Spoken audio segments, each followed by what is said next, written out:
lines crossed. Yeah. Someone pops up and we'll figure it out, but if I I'm gonna go kind of know. check off which ones. It's easier for me to say, Mr. Rare, to me, inquire. It just makes more sense to follow down and kill.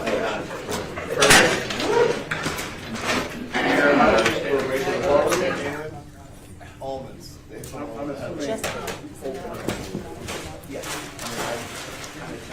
Who's going second on that one? I am.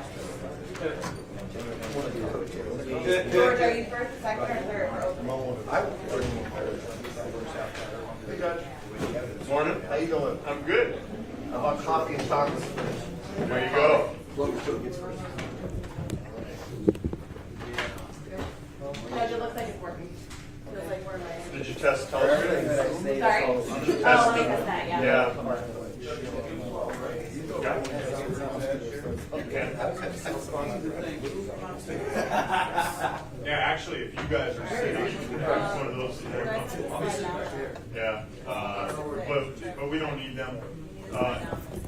You can certainly leave the one up there and you just turn it around. With this one, it'd be good if you got rid of it because they don't have to step over it. I'll leave it there. Yeah. You guys do me a favor from now on before you go back there, ask to make sure we have a jury. Is the jury sign up there? No, I know there's a sign up there, but people will walk back there. Can I go back there? They're not back there. Once we start. I mean, if that happens, from now on, you don't ask, it's your fault. There's signs everywhere. I say, don't ask.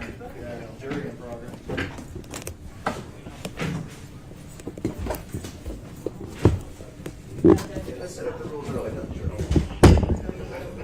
Listen, I work really hard not to make it. However, we probably would not, I don't know what this is a condo, whether they would be using that today. So potentially over lunch, if you can. Hi, how are you? Your guy. Good. And 7840. He's good. They are good. And I don't mind him. Sometimes they don't have like Yes. the access, I guess. But if you want to He's on his way. all right. So apparently the court guy's coming, or? Yes. Ian's coming. All right, so we're trying to get the telestrator working. Everything else is working. Yeah, but it won't move. And then if you click on this, you'll be able to draw, and you see the line. The lines are on any other screen. It's just- All right, well, hopefully we can get that fixed. So far, the fact that that's talking to that is.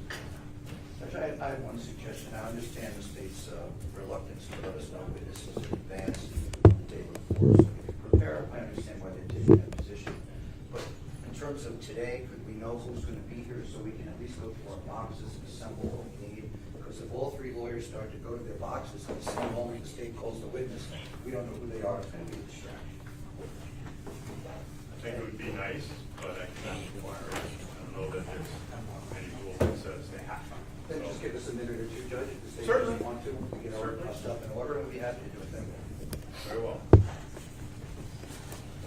All right, let's actually go on the record. State of Florida versus Boatwright Newsom Williams. There is a motion that I wanted to handle before we get into the jury being instructed and then opening statements. That is, Mr. Williams had a motion for a rule. That's correct, George. Did you want to add anything to your? No, just briefly, the court historically, we had set a deposition on December 28th. Prior to that, I had filed a motion to perpetuate his testimony. The court, in denying that, said take his deposition and alerted all the parties that if in fact that deposition were to move forward, to treat it with the same scrutiny that you would in trial testimony. In the event that he would not be available, we would be reading it in. We set it for December 28th. The subpoena, which was filed, I got contacted by Zoom saying that the link had been compromised. We reset it for January 17th. And, I'm sorry, it was served on January 17th, and we reset it for January 27th. He was properly served. I had the subpoena domesticated by a California attorney. And in the subpoena, I said in lieu of the Zoom link, please contact my office.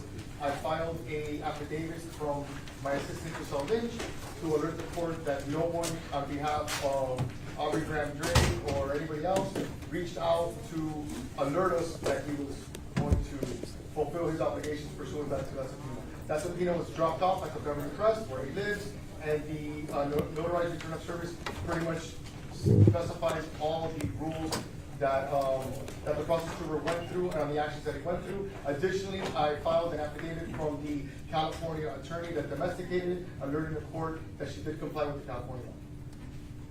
State? Judge, I would just review my prior arguments regarding this particular witness and where we're at with it today, and object to any further, I guess, at this point. Okay, so,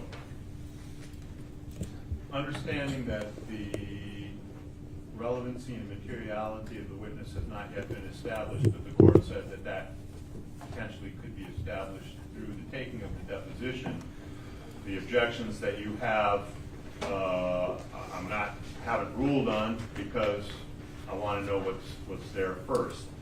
This is more concerning a subpoena and a potential witness's failure to comply with it. Unlike our previous motions of a similar nature, this one appears to comport to all the things. There are good attachments on there, so it does appear that there was a valid substitute service on this. So here's what I will allow.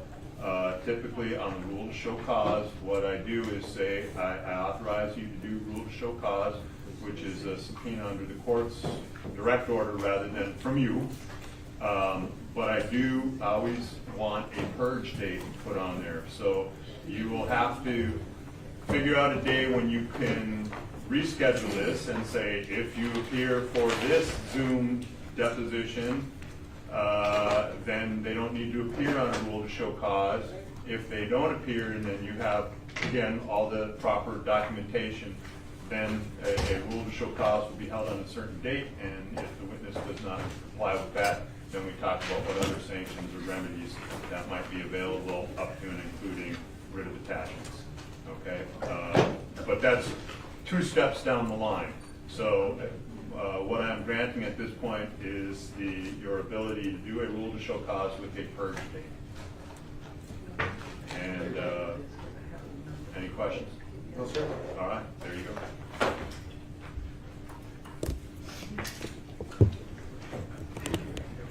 Paul, are you really trying to fix something? So they came up, they said that someone, not us, damaged this entire system. So it is not usable. No one in here. All right, I was No looking one- at Spear because I saw him, I didn't do it. No one in this trial. It was damaged prior to us moving in here. So we'll just have to make do with what we got. At least it's communicating. And So we're not gonna have a telescreen? we're not. Okay.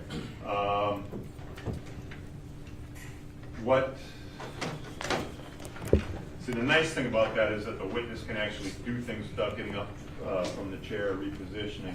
What I will suggest to the parties, and I don't know if anyone has one of these or someone can procure one, but I have often found it effective if someone has a laser pointer so that the witness can sit back, kind of look at the screen, and instead of standing in front of it and doing that, can use the laser pointer to point here, there, and the other thing, and then not distract everybody else's view by them standing in front of it. So I don't know if you have one of those, or but that is a suggestion from the court to have them do that, and potentially they can either do it from their chair or they can stand here. Otherwise, it's been my experience, they stand right in front of the thing and they point, and then somebody's view is blocked. I will try to procure one. I guess potentially we'll deal with it. Right, and just one that everyone would be able to use, and even when the witness isn't using it, if it's somewhere near the podium, if counsel wanted to point and say, well, I'm looking over here, and then you can direct their attention as well, and it just makes it easier than having to stand up and point directly. Just a suggestion, and it'd be nice if everyone had that ability. I'm just thinking out loud. I don't know if you know if it's up there, but there should be like a dongle that also comes. Yeah, no no dongle on this one because I requested one. They gave me this. Not a dongle, but. Not a dongle, but apparently this has some control to it. I don't Yes. necessarily want to be in control of this, so I can leave this somewhere if you know how it works. I do. I will leave this over here. And It's more just another one of those Right. to deal with that. okay, So we I'll leave probably it won't here. fit. And Joe, do you know how to use that? No, not that part. Okay, Not that part. because I'm looking at my, sort of tech musician here. And, again, I will ask that whenever anyone is using any of the technology, if one of the parties is struggling with it, I will ask whatever party knows what they're doing to assist. That's assisting the court, not necessarily assisting a party opponent. So whatever we could do to make the technology run smoother is greatly appreciated by everyone.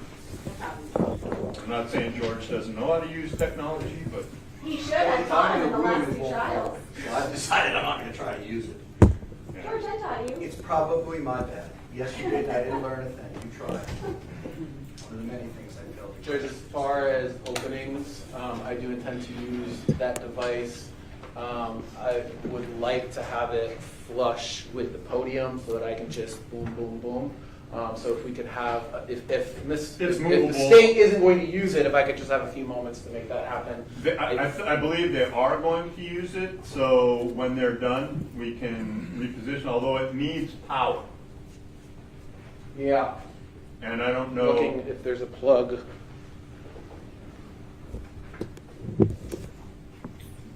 Yeah, there's a plug here. And in advance, Maybe over here. are you using outline again? No. Okay. Are you using Is there evidence? one underneath there?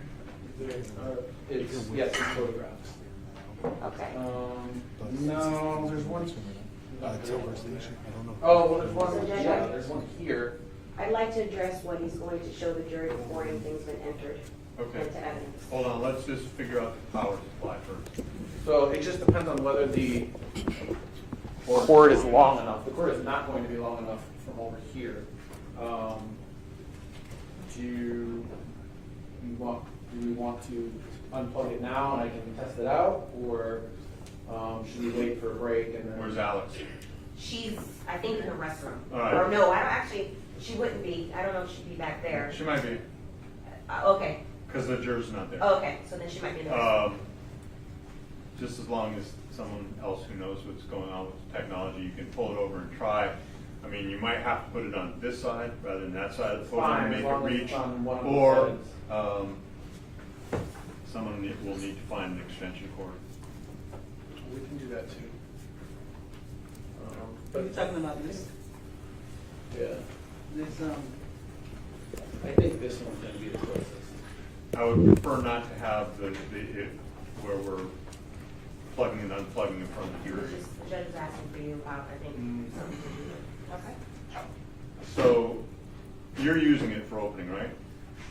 No, not for opening. I don't You're not using it for opening? No, I just wanted to have it Okay. set up.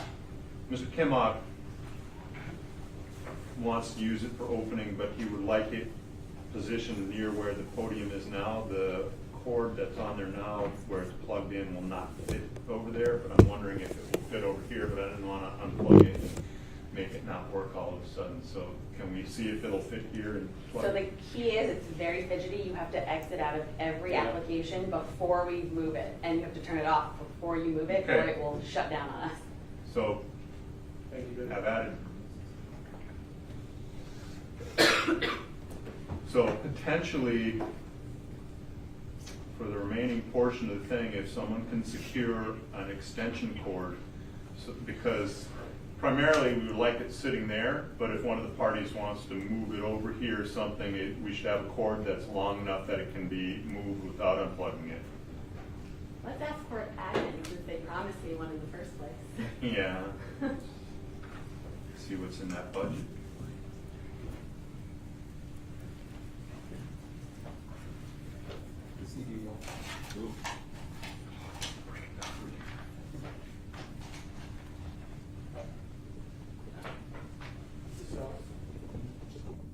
Oh, that's.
Is this something you've seen before, or you're just?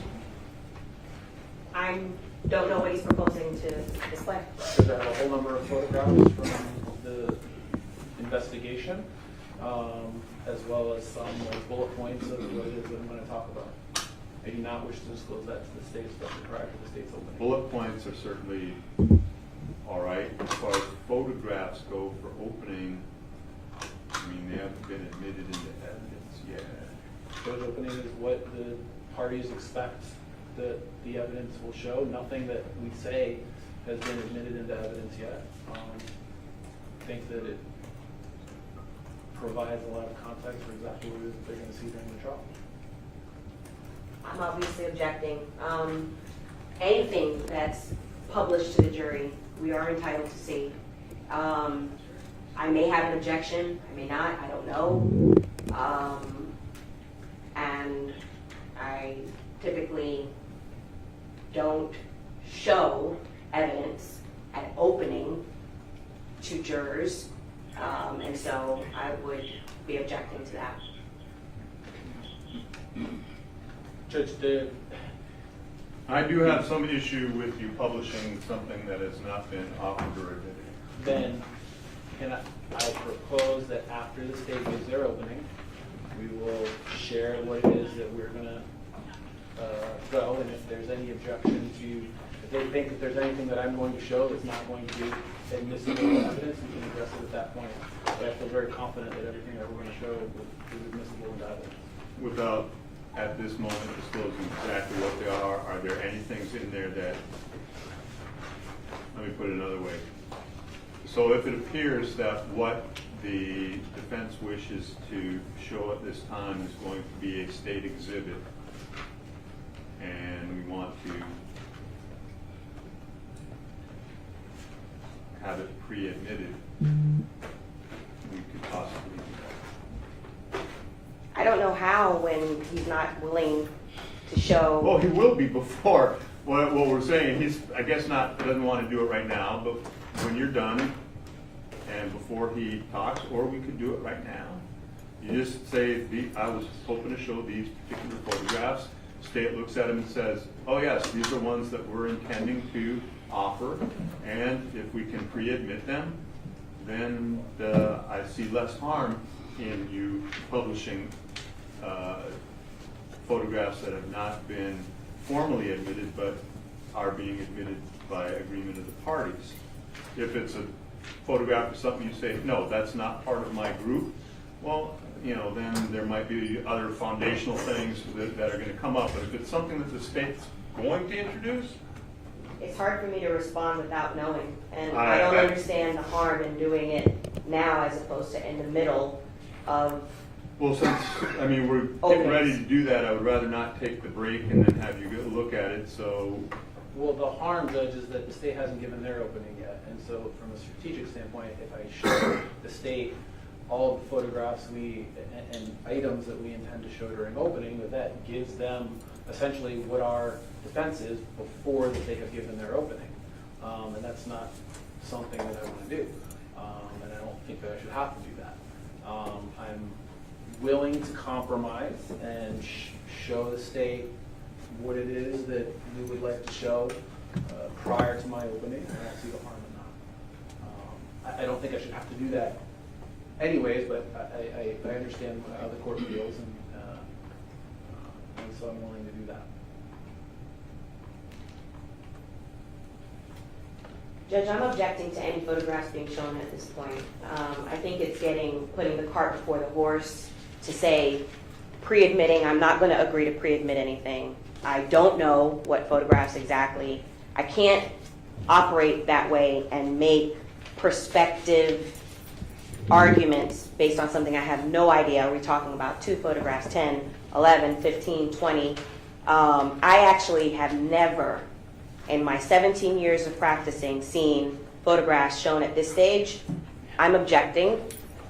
He can choose to enter photographs if he puts on a case. That's another thing. I have no idea if he's going to put on one. So I'm not agreeing to that. So I don't have the ability to pivot in 3 minutes to change my opening.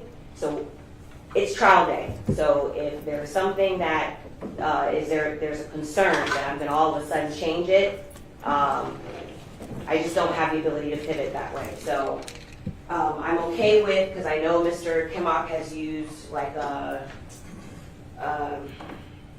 bullet points or something like that, so that's fine. But photographs, which could be prospective evidence, I am objecting to. Judge, I will say that in my very last trial, that was several months long, with Assistant State Attorney Ross Wiender, who spent his entire opening giving videos, and that he works with this state attorney's office, giving videos and photographs and things that he expected would be introduced to trial. All of these are items that I expect to be introduced to trial.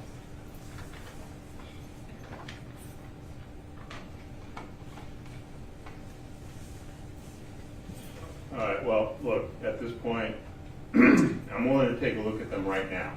Okay. So if you want to show me right now, otherwise the court's ruling is I'm not going to allow you to publish for the jury things which are not unanimous. Mr. Mancoach? You may. Speaking of evidence, exhibit stickers, give me a heads up. Okay, we will, thank you. Judges, you're ruling that only the court is going to view them in camera? I'm looking at them now, though, and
While that's happening, should I move this back?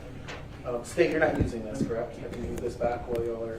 I'm not using it for my. Rather than moving it back, we could just maybe move it right in front of the witness stand or something if you want it out of the way so you don't trip on it. Good idea.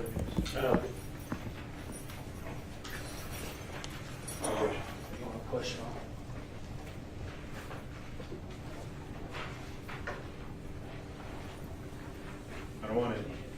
I don't want it too far in here because if there's a sidebar, but it can be right in front of the witness stand because there's no witnesses that are going to testify during opening. And then it can be moved afterwards. That's perfect. Wait, they're not in there. They're all in there. We need.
I will.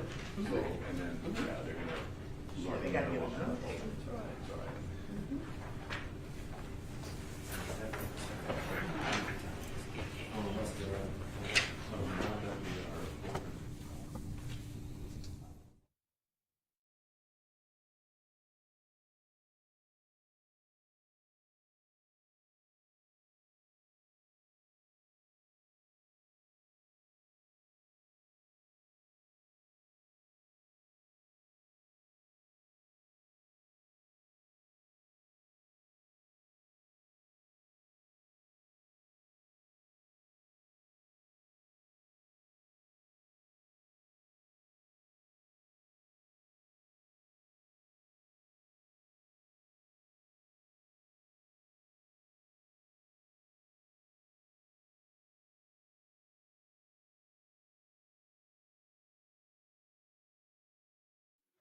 Objections.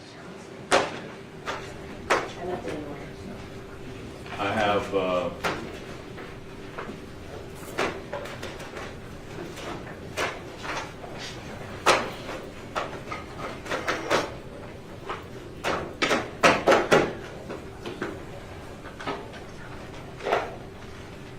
some concerns that perhaps you can address address before we get to the objections, and one of those is the purpose of opening statement is to give a roadmap of where we are going. It is not a closing argument or an argument. I don't know exactly how you propose to do this, but I'm looking at a series of pictures which have, you know, subtle differences between it. It's one thing to say, you'll see a picture showing the scene and showing a couple, another one to say, in this one, and then we'll be asking you later to look closely at this one and at this. That's more in the lines of an argument, not a roadmap. And I'm just concerned with the volume there that you're showing what appears to be a progression of things and things that you're making more argument about rather than you will hear from a witness who will tell you this and that. And, you know, opening statements and statements, not an argument. So, I completely understand that, Judge, and I do not intend to make argument. I intend to offer to the jury what it is that the jury can expect to see from the evidence. And if there are arguments that are made along the way, that I'm sure that the state can. well, the court will sua sponte shut you down. I don't know. I would prefer to avoid putting you in that spot by putting you on notice now that if you veer into argument, I will quickly shut you down. I understand. All right. Your objections? Okay, so there's several. I'll start, I guess, with what could possibly be the easiest. Several of those proposed pictures are duplicitous. Several. Pictures of an outside of the house, which I believe is in the section of Michael's Day or something to that effect. I wasn't taking notes, but there's like half a dozen of the same thing, so that's duplicitous. Additionally, a lot of the photographs are stills taken from surveillance, which appears to be the surveillance of from Riva Motorsports, which would have been surveillance from the day of and some involving a homicide.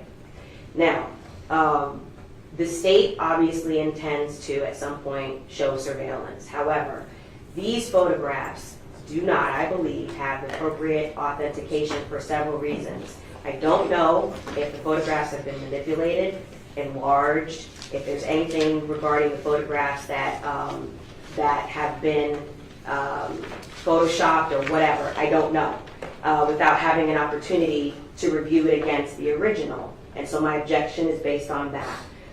Additionally, there are photographs taken out of sequence of how the surveillance was recorded.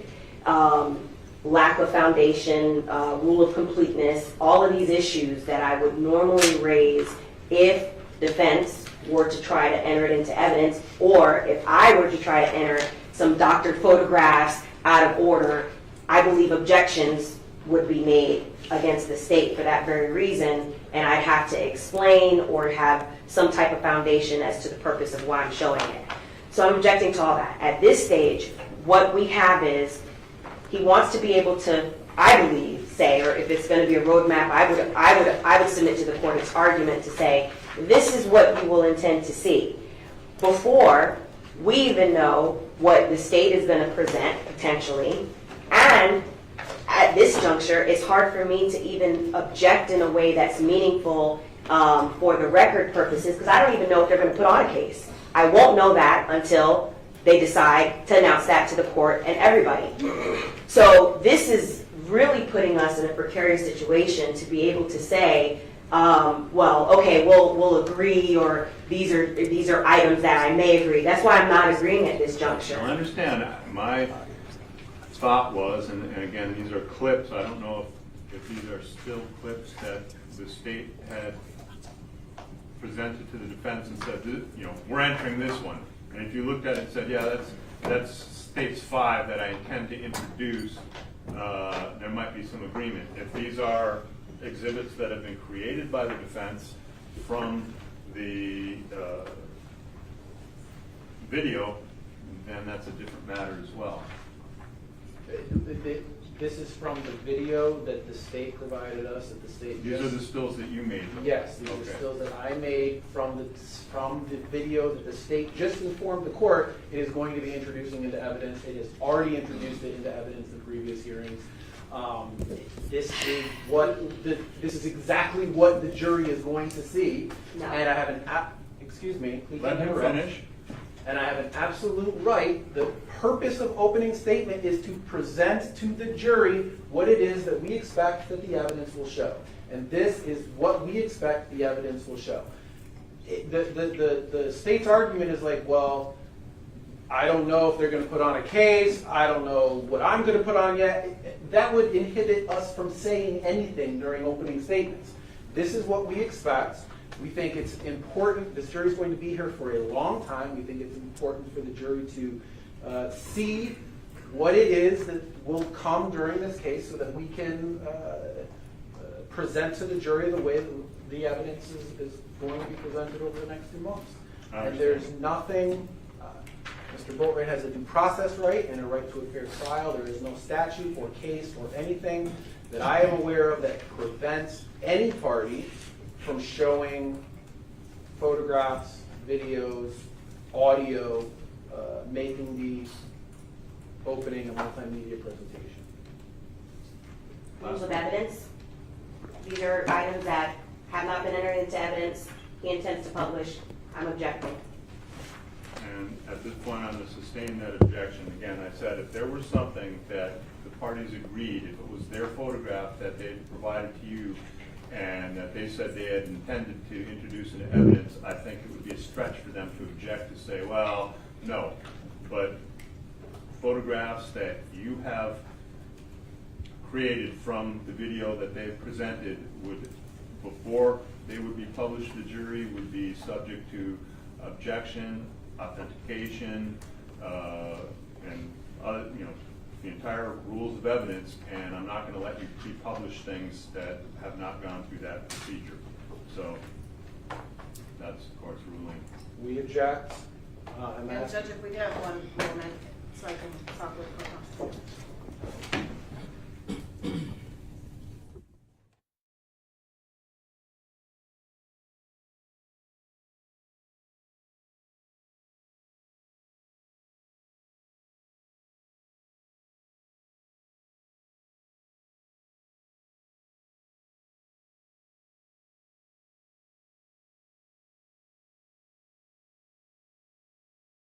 Barnes versus State, 279 Southern 3rd, 784 out of the 3rd District, in which the state showed photographs during opening statements, photographs that in fact were not even admitted during trial, and the court ruled that because opening statements are not evidence and the purpose of opening statement is to outline what an attorney expects to be established by the evidence, that it was not error. Can Mr. Kimmel please read the site again? Yes. 279 Southern 3rd, 784. I didn't hear the last part. 7 what? 84. Thank you. The court's ruling, What was the name of the case again? Barnes versus State. Barn?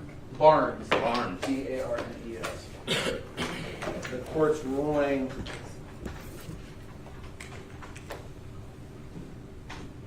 inhibits Mr. Boatwright's right to assistance of counsel, to due process, and to a fair trial. This was the opening that we had prepared, and we object. I'm asking that the photographs be made a part of the court file,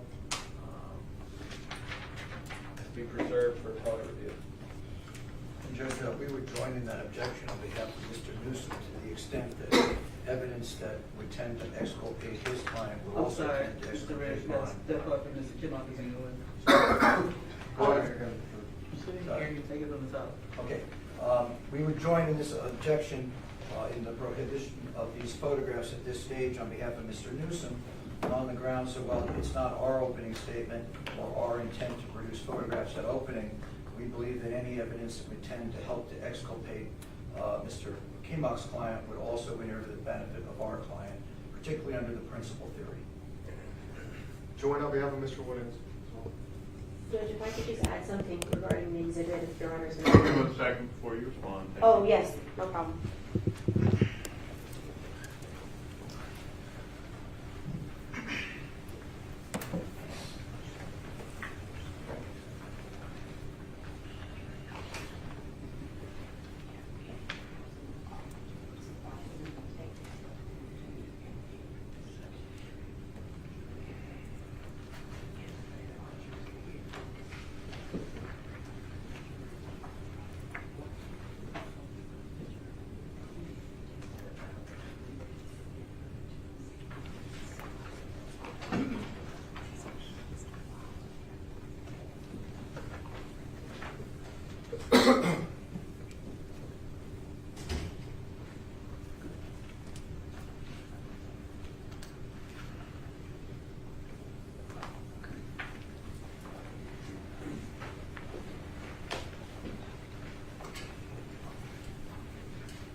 I just wanted to add also, for the record, there are several pictures, particularly it looks like from social media posts that do violate this court's prior motion and limiting orders regarding gang symbols and things like that that are being displayed by one or more of the co-defendants. So I wanted to also point that out as another reason why it's problematic with respect to the pictures that are being shown.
Has Your Honor had an opportunity to review the case that's been submitted by the defense? Okay, I can print it if you Oh. need to. Have all the modern technology. All right. Thank you.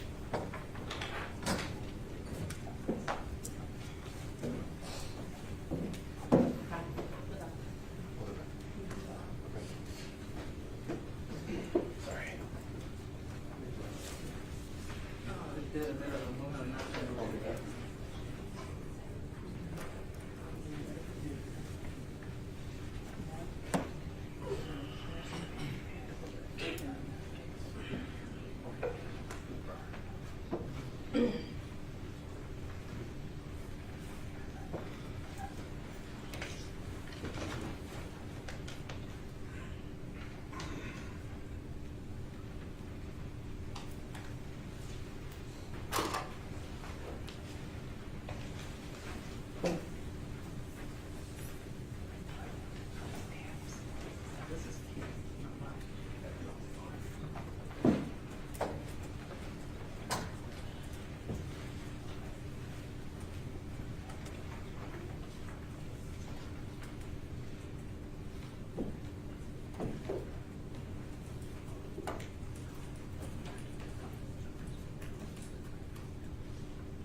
having had an opportunity to review the case submitted by the defense, I would note that there's a difference between a court not being reversed for allowing something in and saying that the court should have let it in. Opening statements, again, are not argument. They are intended to be a roadmap, and the court has broad discretion in this area, and having had a chance to review the voluminous number of photographs, which to this point have not are not coming directly from the state or party opponent, and that they're agreeing to those. They're not have not been authenticated or offered for such, and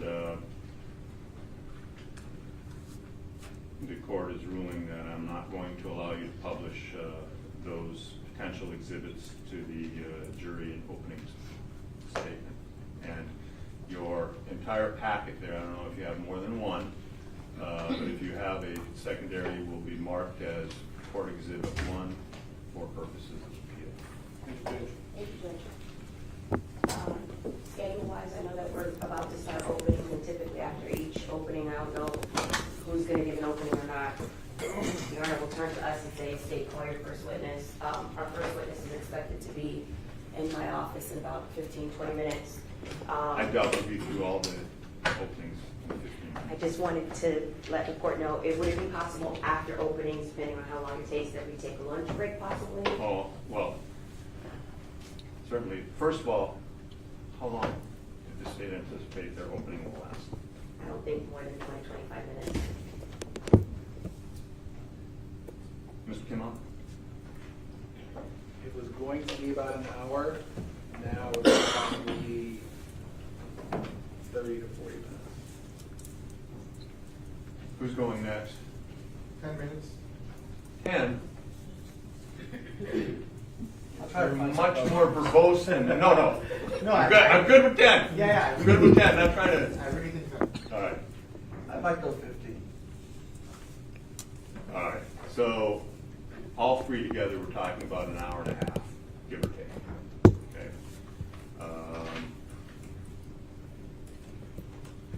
Plus, there's about 15 minutes worth of my preliminary instruction that I still have to give them.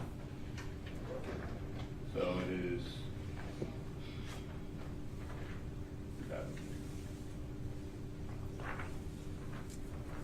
We will certainly take a break before call your first witness. Okay.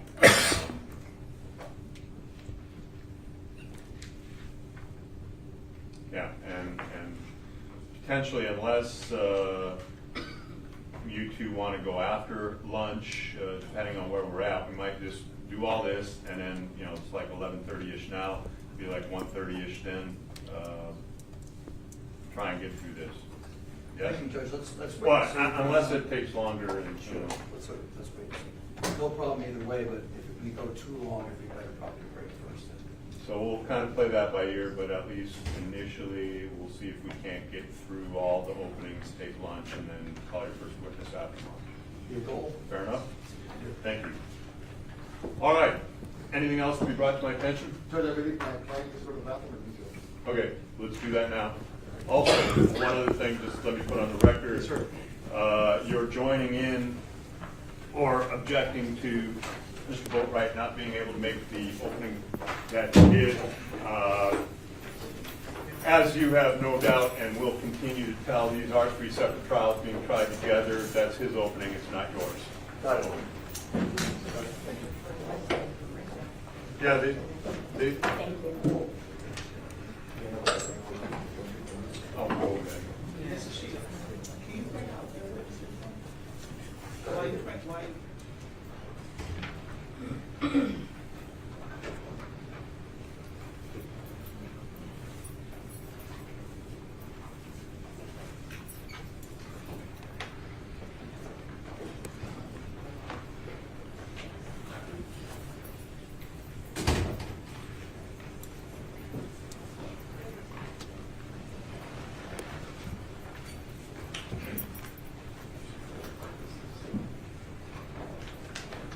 Parties may be seated. Court will come to order. The parties are present. The jury is present.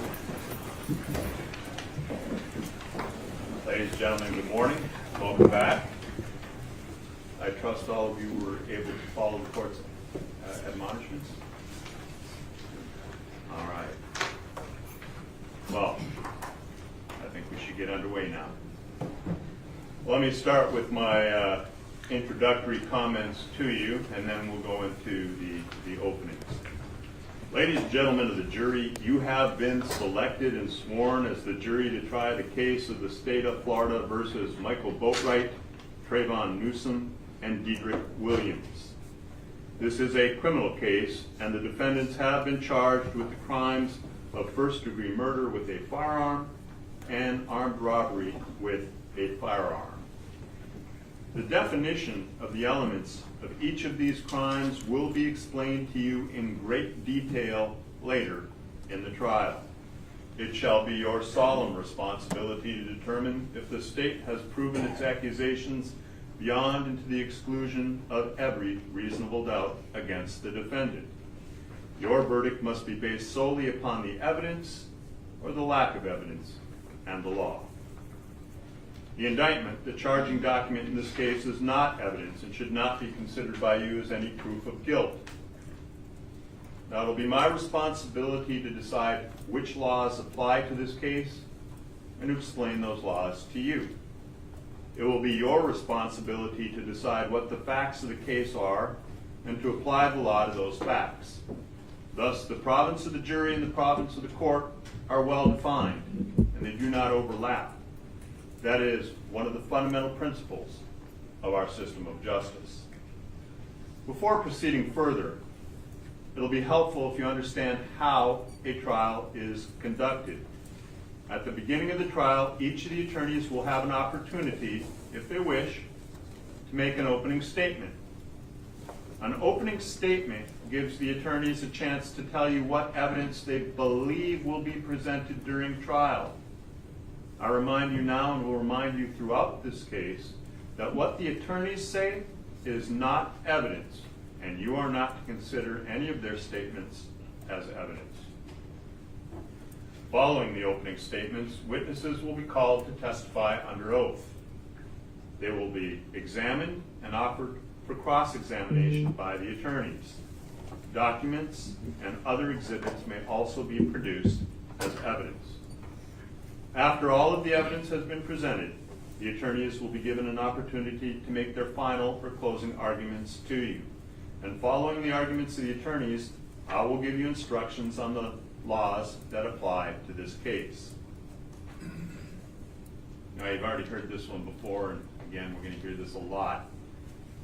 You should not form any definite or fixed opinions of the merits of this case until you hear all the evidence, the arguments of counsel, and the instructions in the law by me. Until that time, you must not discuss this case even among yourselves. During the course of the trial, the court will take regular recesses, during which you're permitted to separate and go about your personal affairs. During these recesses, you shall not discuss the case with anyone nor permit anyone to say anything to you or in your presence about the case. If anyone attempts to say anything to you or in your presence about the case, remind them you're on the jury trying the case and ask them to stop. If the individual persists, leave them at once, and in either event, immediately report the matter to one of my deputies who will advise me, and I will take appropriate actions. Also, if you see any of the attorneys, witnesses, defendants, or anyone else associated with this case in the hallway, and they walk right past you without even offering a polite acknowledgement or simple head nod, understand they are not being rude. They are, in fact, following the orders of this court. This case must be tried by you only upon the evidence presented during trial in your presence and in the presence of the defendants, the attorneys, and myself. Accordingly, you must not conduct any investigation of your own. You must not do any independent research, not about any of these defendants, not about any of these counsel, not about this particular case, or the law that might apply to such cases. Again, this includes reading newspapers, watching television, using a computer, cell phone, the internet, any electronic device, or any other means at all to get information related to this case or the people and places that are involved in this case. And this rule will continue to apply whether you're at the courthouse, at home, or anywhere else. You must not visit any of the places that are mentioned during the trial or use the internet to find maps or to see pictures of any place that's discussed during the trial. Jurors must not have discussions of any sort with friends or family members about the case or the people and places involved. So you must not let even your closest family members make comments to you or ask you questions about our trial. And in this age of electronic communication, I need to stress again that just as you must not talk about this case face to face with anyone, you must not talk about this case through the use of an electronic device. You must not use phones, computers, or other electronic devices to communicate about the case. Do not send or accept any messages related to this case or about your jury service. Do not discuss this case or ask for advice by any means at all, including posting information on an internet website, chat room, social media, or blog. Further, you must not speak with any of these attorneys, with any of our witnesses, or any of these defendants about any subject matter whatsoever until deliberations are complete. Any juror who violates these restrictions jeopardizes the fairness of our proceedings. A mistrial could result that would require the entire process to start over. A mistrial is a tremendous expense and inconvenience not only to the parties and to this court, but to the taxpayers of our county. Should you violate any of these rules, you could be held in contempt of court, face sanctions such as serving time in jail, paying fines, or both. All cell phones, computers, tablets, or any other electronic device must be turned off while you are in the courtroom. Turned off means that the phone or other device is actually off and not just in silent or vibrate mode. Now, you may use these devices during any recess, but even then you may not use your cell phone or device to find out any information about the case or to communicate with anyone about the case or the people and places involved in the case. Do not take any photographs, video recordings, or audio recordings of these proceedings or of any of your fellow jurors. After each recess, please double check to make sure that your cell phone or electronic device is actually turned off.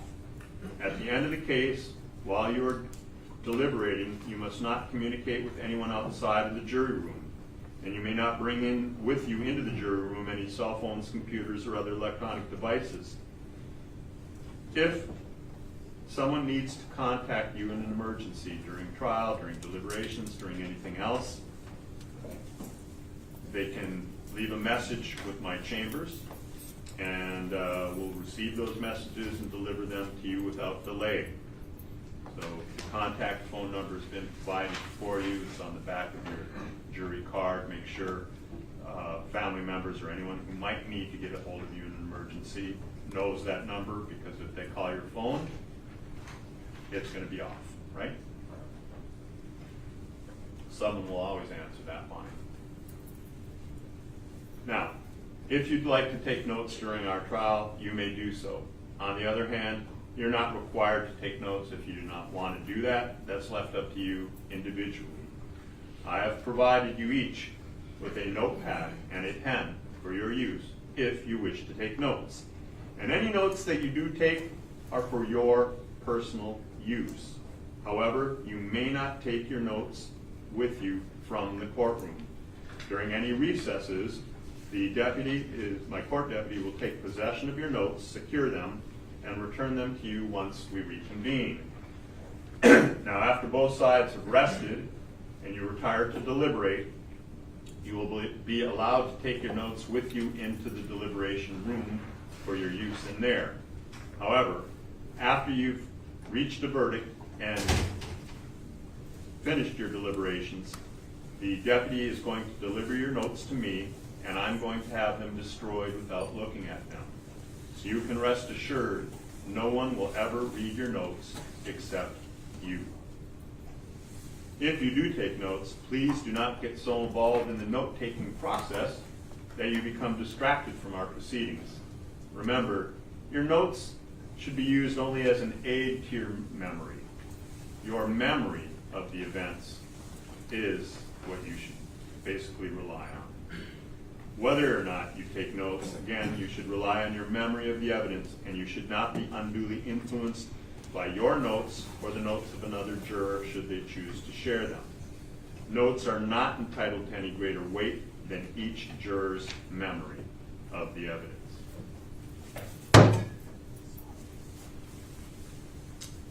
In every criminal proceeding, a defendant has the absolute right to remain silent. At no time is it the duty of a defendant to prove his or her innocence.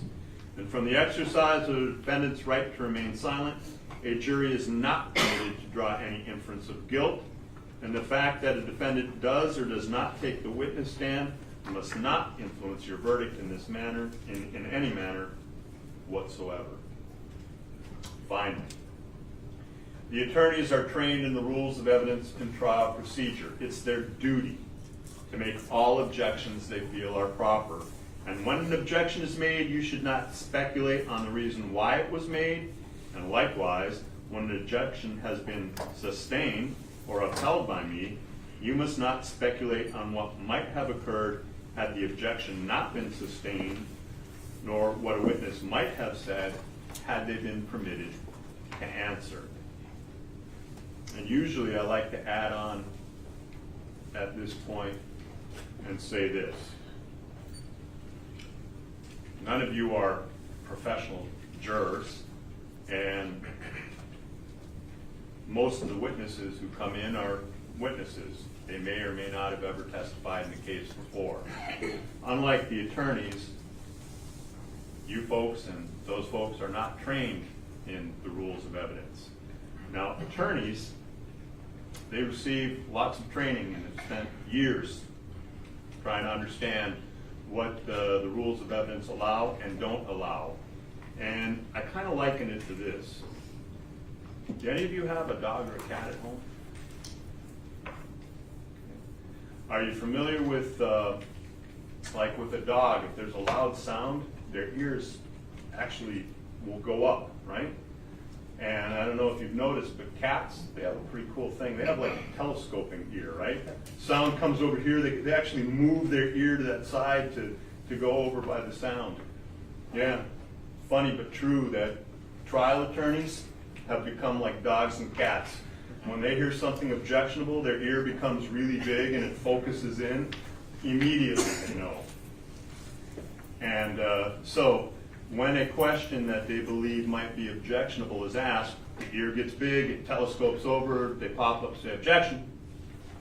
And sometimes before I've even had a chance to rule, the person on the stand, not having the telescoping ear or the benefit of the years of practice that they've had, simply responds to the question that was asked of them because, you know, there was a dialogue going on. And if I should sustain that objection, but the witness inadvertently blurted out an answer, I'm going to ask that you disregard that answer. Now, it is often said that a bell cannot be unrung.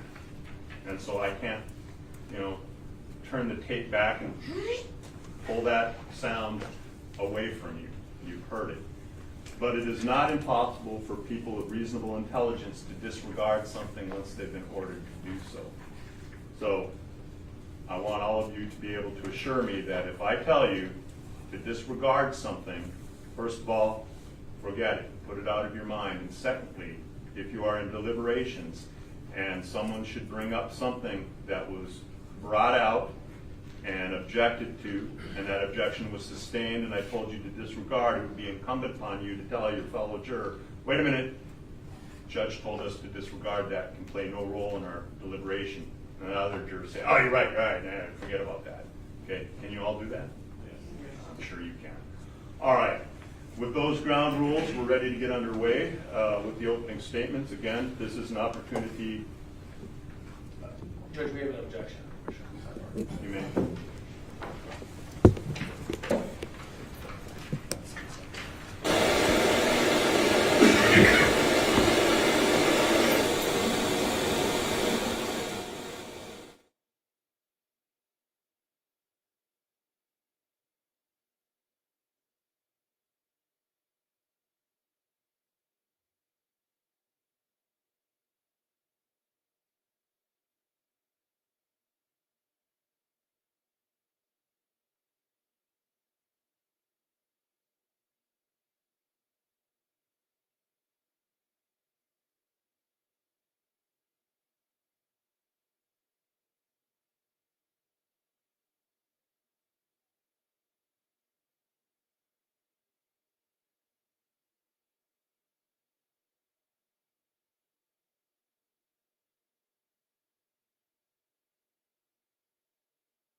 All right, ladies and gentlemen, again, in a moment, the council will give you their opening statements. Again, opening statements is an opportunity for the council to advise you what they believe will be presented, and remember, their statements are not evidence.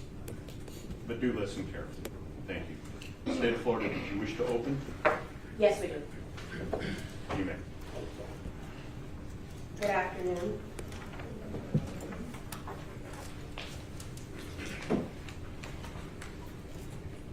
Ladies and gentlemen, you're going to hear testimony and you're going to see evidence about 5 lives. 5 lives that converged on June 18th of 2018, costing the victim in this case, Jose Onfroy, his life. The other 4 lives that you're going to hear about are Dietrich Williams, who's on the end over there with the bow tie. You're going to hear about Trayvon Newsom, who's in the middle in gray. And you're going to hear about Michael Boatwright, who has on a turtleneck. You'll also hear about Robert Allen, who's not seated here today, but you'll hear directly from him. He'll testify, he's in custody, and he'll tell you about his role with respect to what happened and the planning and everything that happened with this homicide. Some of the evidence that you're going to hear first starts with the day before June 18th. The day before June 18th, on June 17th, around 8 o'clock at night, you're going to hear from Tanisha Clark. Tanisha Clark has a job, but makes side money by renting out her car to through an app called Turo. You'll hear how Turo is kind of like an Airbnb, but for cars. A person can put their car on the app for rental, and someone on the other end can rent directly from the person who is renting their car through Turo. Tanisha Clark, you'll hear, doesn't know the defendants. She had no connection to this case other than her Dodge Journey. She got prepared for it to be rented for 1 day. And so when she rents her car, she is greeted by Tony Robinson. You'll hear how Tony Robinson was very close friends with the defendant, Dietrich Williams. She was so close to Dietrich, she actually referred to herself as his sister. They aren't related, but they refer to themselves, she refers to herself as his sister. And so Tony, who rented cars before for Dietrich and his friends, was asked to rent the car for 1 day. Not because you'll learn that the defendants wanted to go to Disney World or take some trip, but you'll learn through testimony that they wanted to be able to take the car, ride around, and rob people. That was their plan. And so Tony Robinson, when she rents out her car, is greeted by Michael Boatwright, who's on the end here, and is also greeted by Robert Allen, who you're going to hear from Robert Allen himself. They pick up the car, and by the next day, they are out riding around. And Robert Allen will tell you what the purpose was that they were all together, and he'll say that he was with all 3 co-defendants, and that together their plan was to be able to rob somebody that day, and that they had all of the things in preparation for that. They had firearms, they had masks, and they had the capability of doing it. And so on that day, they drive to Riva Motorsports, and the day that we're talking about is June 18th.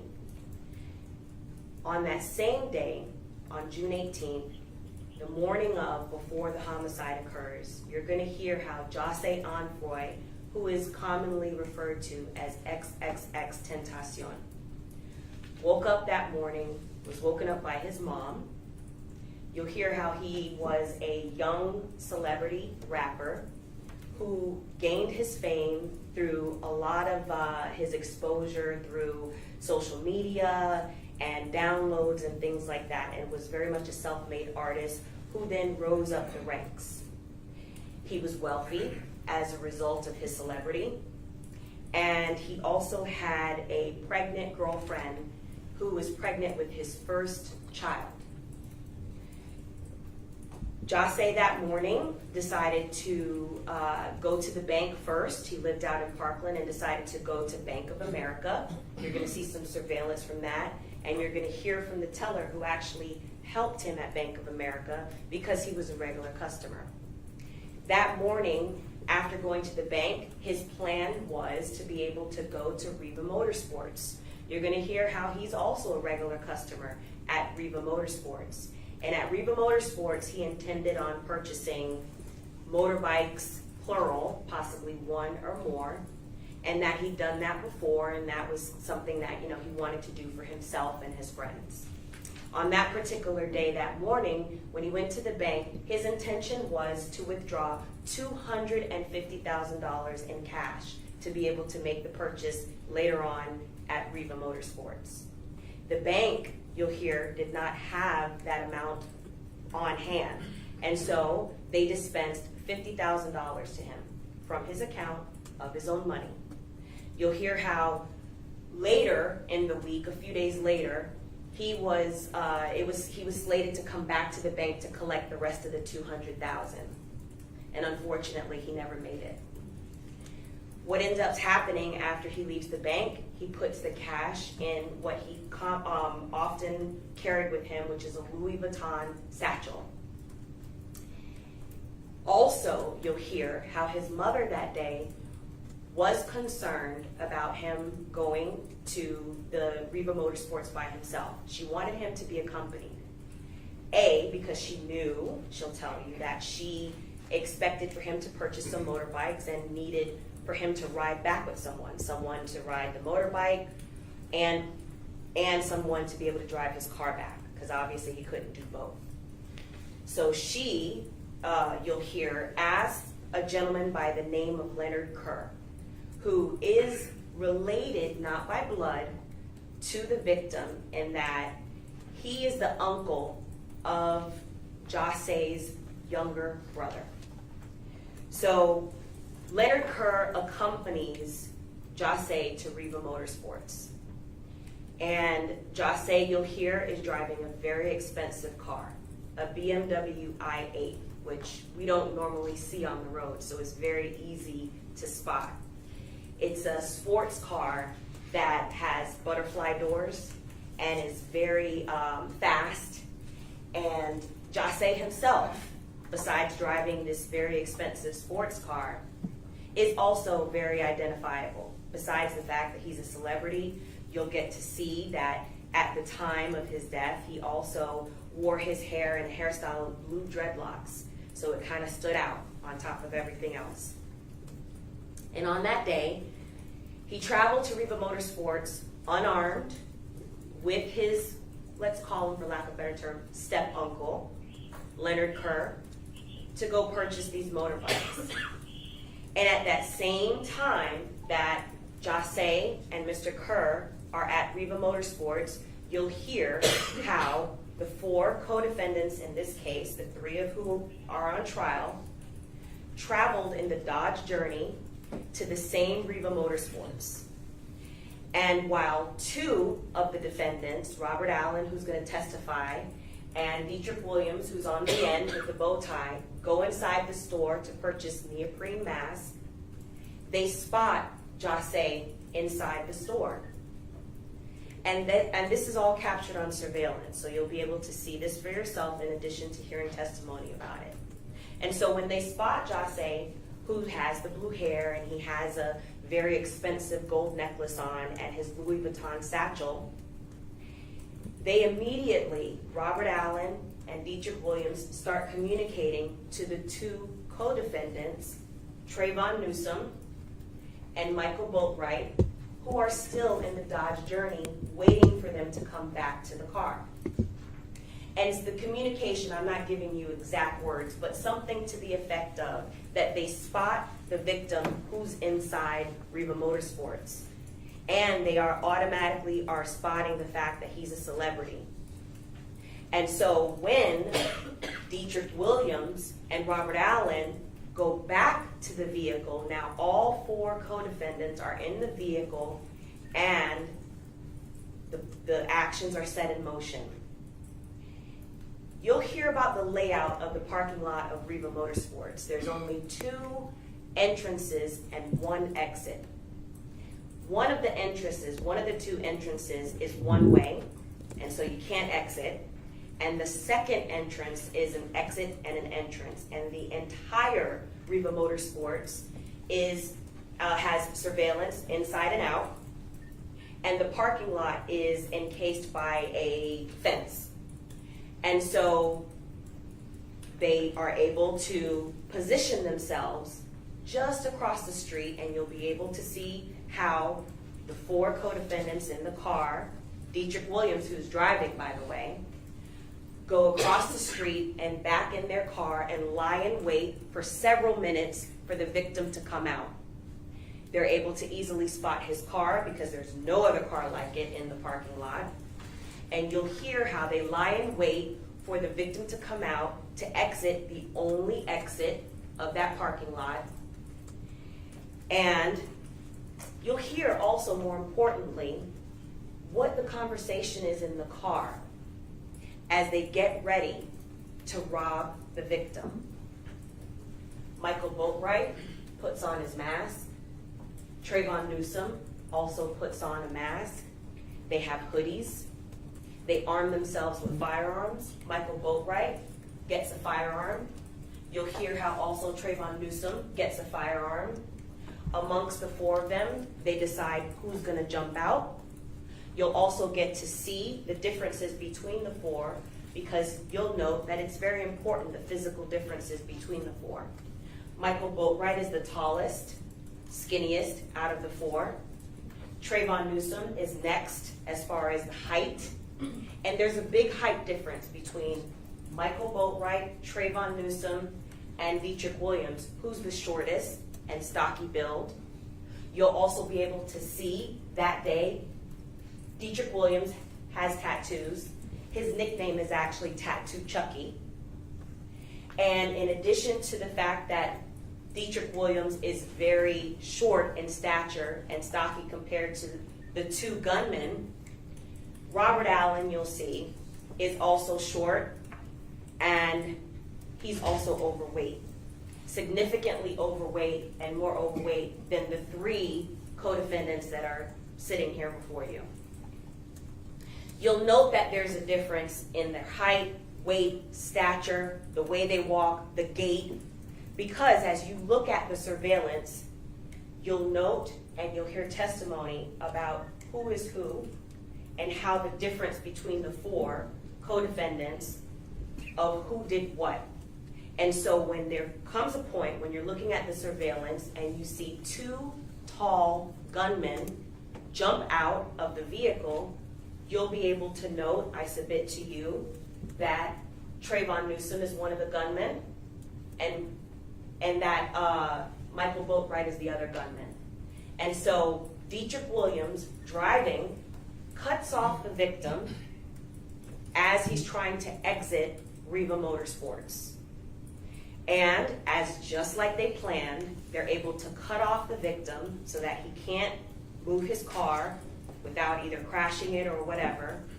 And the 2 gunmen jump out and immediately put guns in the victim's face and in Leonard Kerr's face. You'll hear testimony about how Leonard Kerr was able to hear what the gunmen were saying to the victim. You'll also hear testimony about how Leonard Kerr ran for his life. And so as Jase is there, unarmed, in the driver's seat, surprised by the 2 gunmen in this case, you'll hear how they start struggling with him, punching him, and that both of the gunmen at one point are trying to get his property from him. They're able to wrestle away from him the satchel that had the $50,000 in cash.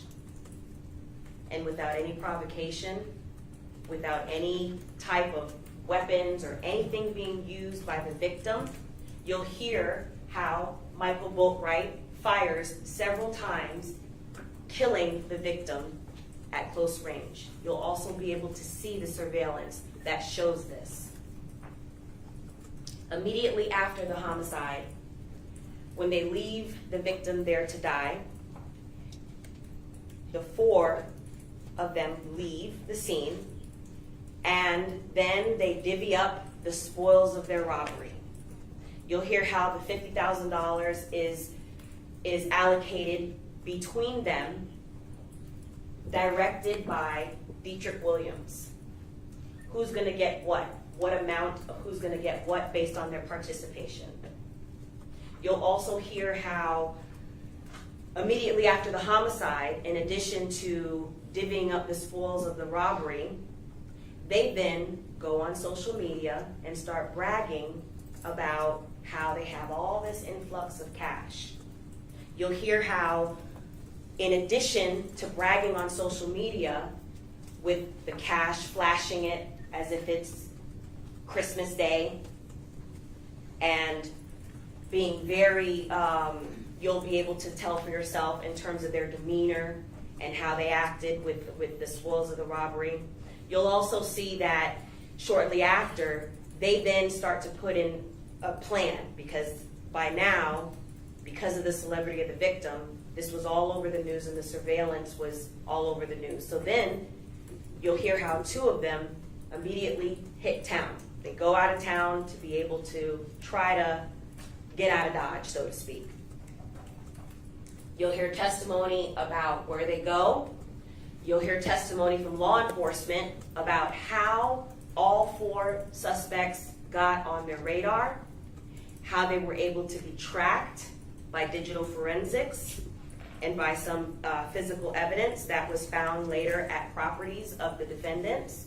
You'll hear in particular how even though Trayvon Newsom and Michael Boatwright are the 2 gunmen in this case, you'll hear how ballistics are found, some firearm ballistics are found at Dietrich Williams' home that is able to be matched to fired projectiles and some evidence that's found from the victim at autopsy and on scene, connecting him to the homicide as well. You'll hear from Riva employees who not only knew the victim, but who can identify and know that Dietrich Williams was a regular customer. They actually even knew his nickname and identify him as being one of the 2 people that came in that day to purchase the neoprene mask. You'll see the Riva surveillance. We'll talk about the layout of the Riva parking lot. And you'll learn exactly which defendant did what, how they helped each other to commit this crime. Williams cutting off the victim, for example, driving and making sure that the victim couldn't get away, while the 2 gunmen are able to accost the victim in a blitz fashion. You will also see how the defendants shoot an unarmed victim several times as he's in his car. You'll also hear about within hours of the homicide how the Dodge Journey is still found in the possession of 2 of the defendants, and they end up crashing it and abandoning the car in Lauderhill. You'll hear how the detectives are able to track the defendants and track the car down, ultimately tracking it back to, you'll recall, Tanisha Clark, who rented it to the victims, the defendants in this case. You'll hear from witnesses that the defendants spoke to before, during, and after the homicide. You will also hear from law enforcement officers, several detectives and crime scene that investigated this case. You'll get to see the evidence that was collected. You'll hear from the associate medical examiner who performed the autopsy in this case and will give you the determination that the victim died by way of homicide and the cause of death. You'll get to see autopsy photos, and as difficult as it is, and you'll understand what exactly the cause of death was and where, how the injuries led to the victim's death. You'll see crime scene photographs, you'll see video, you'll see surveillance, not only from Riva, but also when the defendants are going around and spending money, for example, at Champs or Just for Feet immediately after the homicide with the spoils of the robbery. You'll see that as well. So you will see surveillance from various parts of the investigation, physical evidence found at the properties that ties all of the defendants together. And I note that at the end of the conclusion of all the evidence that you will hear about and see, you're going to realize that this is a tapestry that you will see woven together, puts the victim squarely in the middle of the defendant's plans and actions on June 18th, 2018, which cost the victim his life. And at the conclusion of this evidence, you'll find that Dietrich Williams, Michael Boatwright, and Trayvon Newsom are guilty of first-degree murder and guilty of armed robbery in this case. Thank you, ladies and gentlemen. Thank you. Mr. Boatwright, Thank you. Thank you, Judge.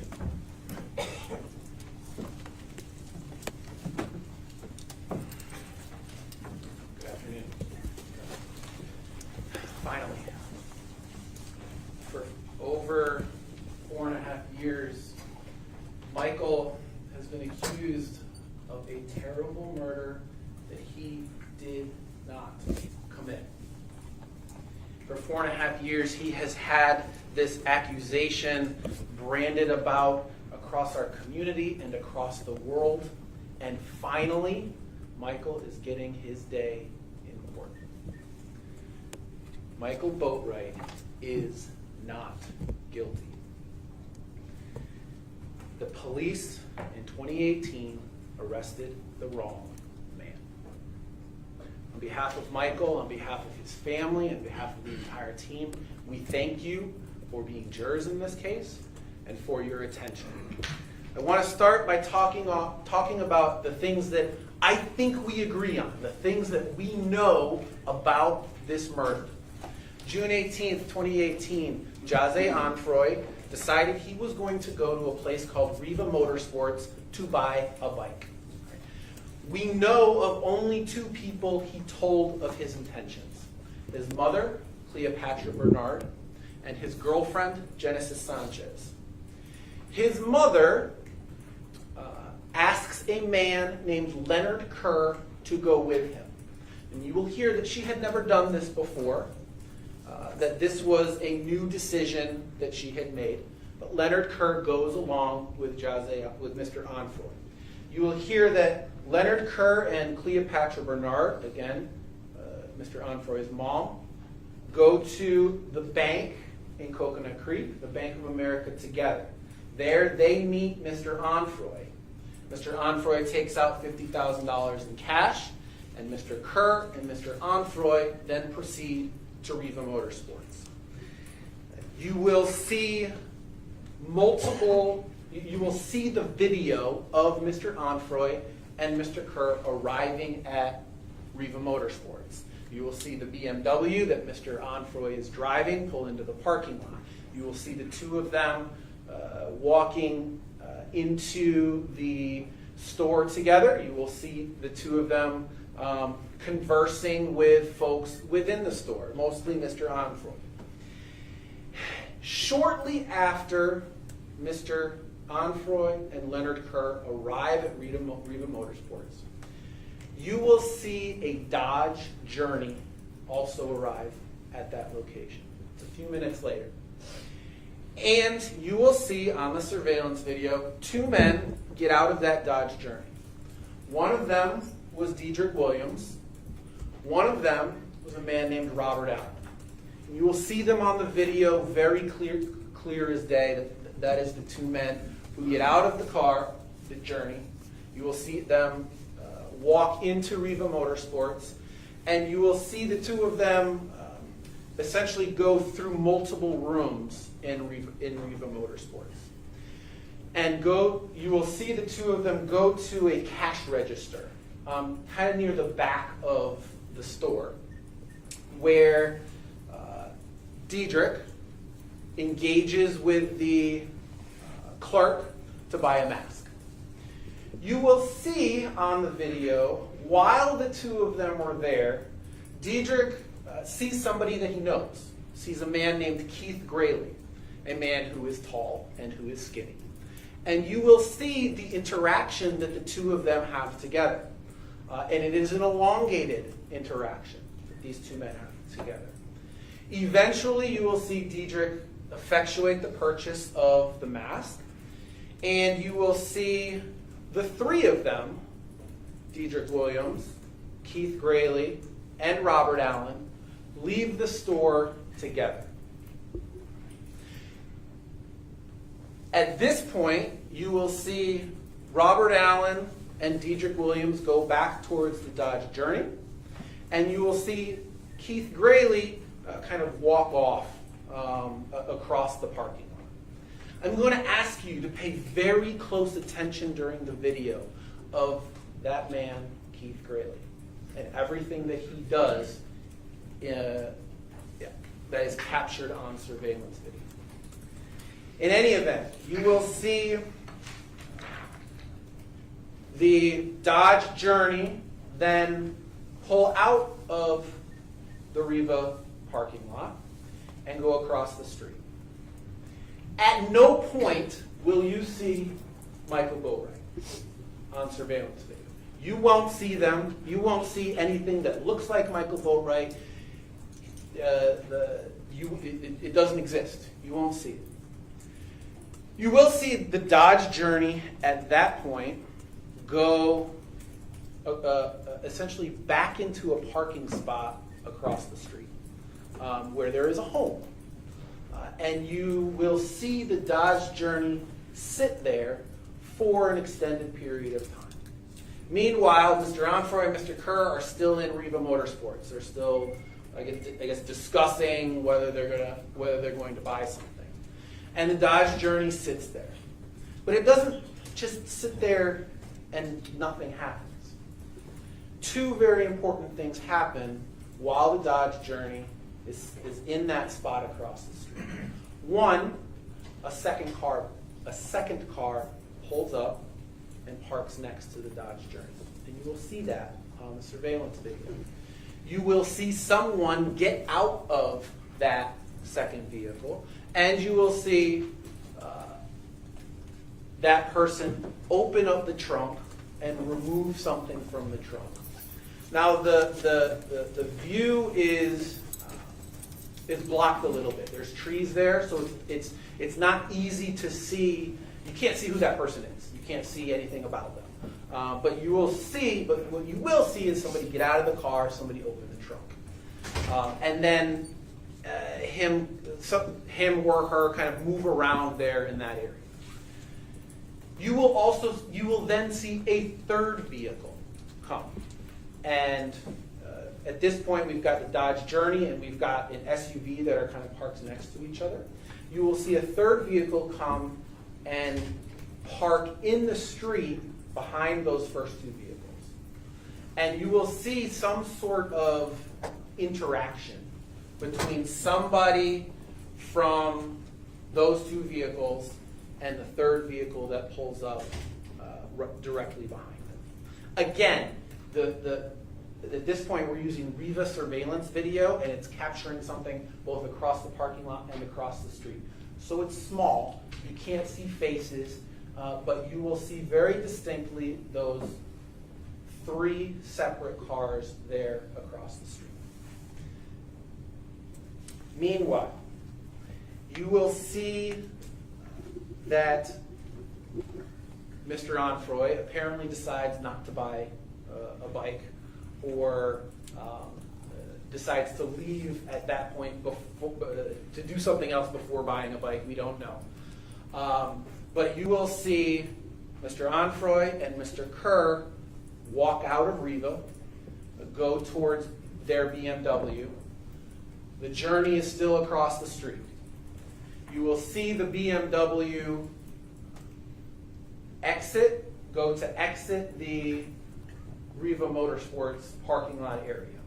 And you'll see there's essentially, there's like the driveway to come out, and there are these fences on either side of the driveway. Just as the BMW comes to pull out to leave, you will see the Journey come out of the parking spot that it's in, and you will see the Journey come and park directly in front of the BMW, essentially pinning it in. And in the next few seconds is when Mr. Onfroy lost his life. You will see two masked gunmen get out of the Journey.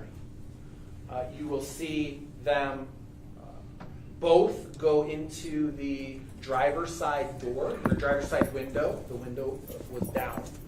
And you will see there is a struggle between both of those masked gunmen and Mr. Onfroy. Right? And the struggle, it lasts a number of seconds. This isn't a bang-bang thing. There is a back and forth that you will see on that video between both of those masked gunmen and Mr. Onfroy. And you will see very clearly that they all make physical contact with one another. And that's going to be important for something later on. You will see Mr. Kerr, who was in the passenger seat, almost from the moment that the gunman got out of the van, you will see Mr. Kerr flee. You'll see him, the door flies open, and he runs away. You'll see there's a struggle. You'll see one of the gunmen go around to the other side of the BMW. So now there's two people on essentially either side of Mr. Onfroy. And at that point, you will see a gunman take a step back and fire at Mr. Onfroy. The two gunmen then get back into the Journey. The Journey leaves the area. At no time will you see Mr. Bori, because he wasn't there.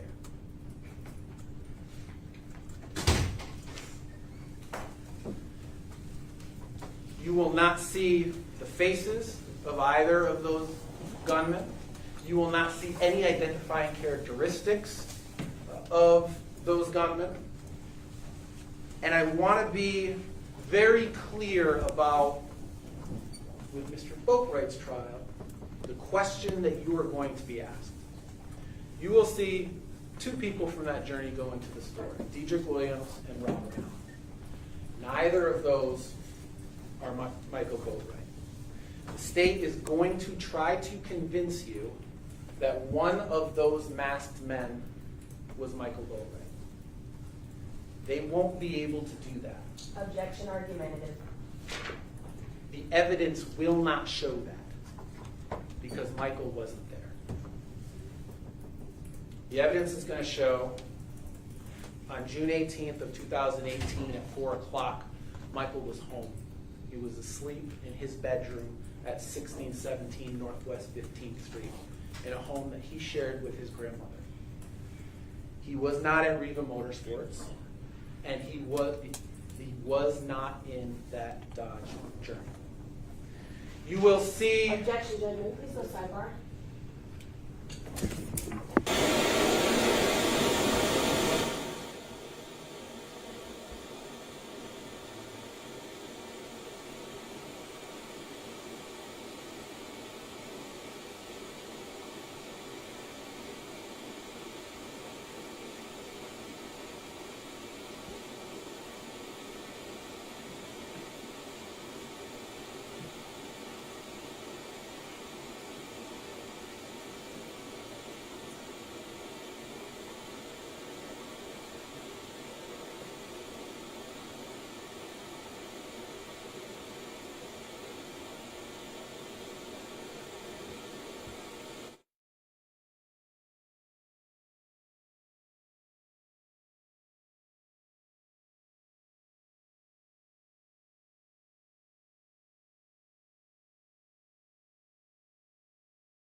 Council may proceed. Thank you, Judge. So, as I was saying, at 4 o'clock, June 18th, 2018 is the time of this murder. At that time, Michael was home at 1617 Northwest 15th Street in Fort Lauderdale. He was at home, at the home that he shared with his grandmother, a woman named Nadine Isaac. You will see, let's talk about the Dodge Journey and what happens with that Dodge Journey after it leaves Rita Motorsports. You will see the Dodge Journey appear on surveillance video a number of different times in different parts of the county after the murder. You will see, the first time you will see it appears at 4:25 p.m. You will see the Journey pull up on a road next to an apartment complex called the Driftwood Apartments. And you will hear that that is the area where Robert Allen, again, the man that we see in the surveillance video with Diedrich, where Robert Allen lived at that time. But you will see the Journey doesn't turn into Driftwood Motorsports. You will see that it turns away, doesn't turn into the Driftwood apartment complex. It turns away from the Driftwood. And you do not see the Journey again for another hour. And it was in that hour between 4:25 and 5:30 that Michael comes into the picture. The Journey went to a number of different places, but it went to Michael's home.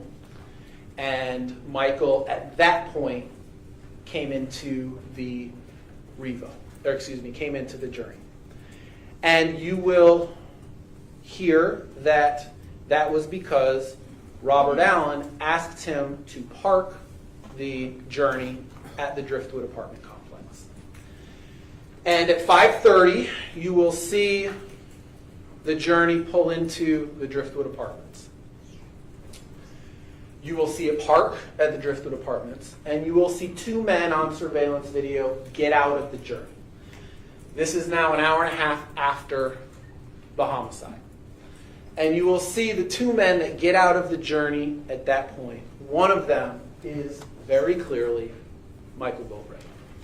You'll see that he's wearing shorts, he's wearing a t-shirt, he's wearing a backwards cap. You will see him walk right in front of the surveillance video at between 5:30 and 5:31 p.m.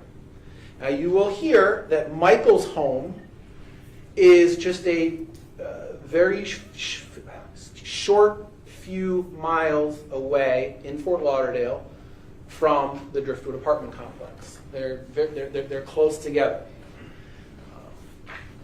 And you will see that when Michael is on that surveillance video, that neither him nor the man that he is with are carrying anything that looks like a gun. They're not carrying anything that looks like money. They're not carrying anything that looks like a Louis Vuitton bag. You will get to see Michael's demeanor as he's very kind of lazily walking on that sidewalk. It is not the video of a man who has just committed a murder.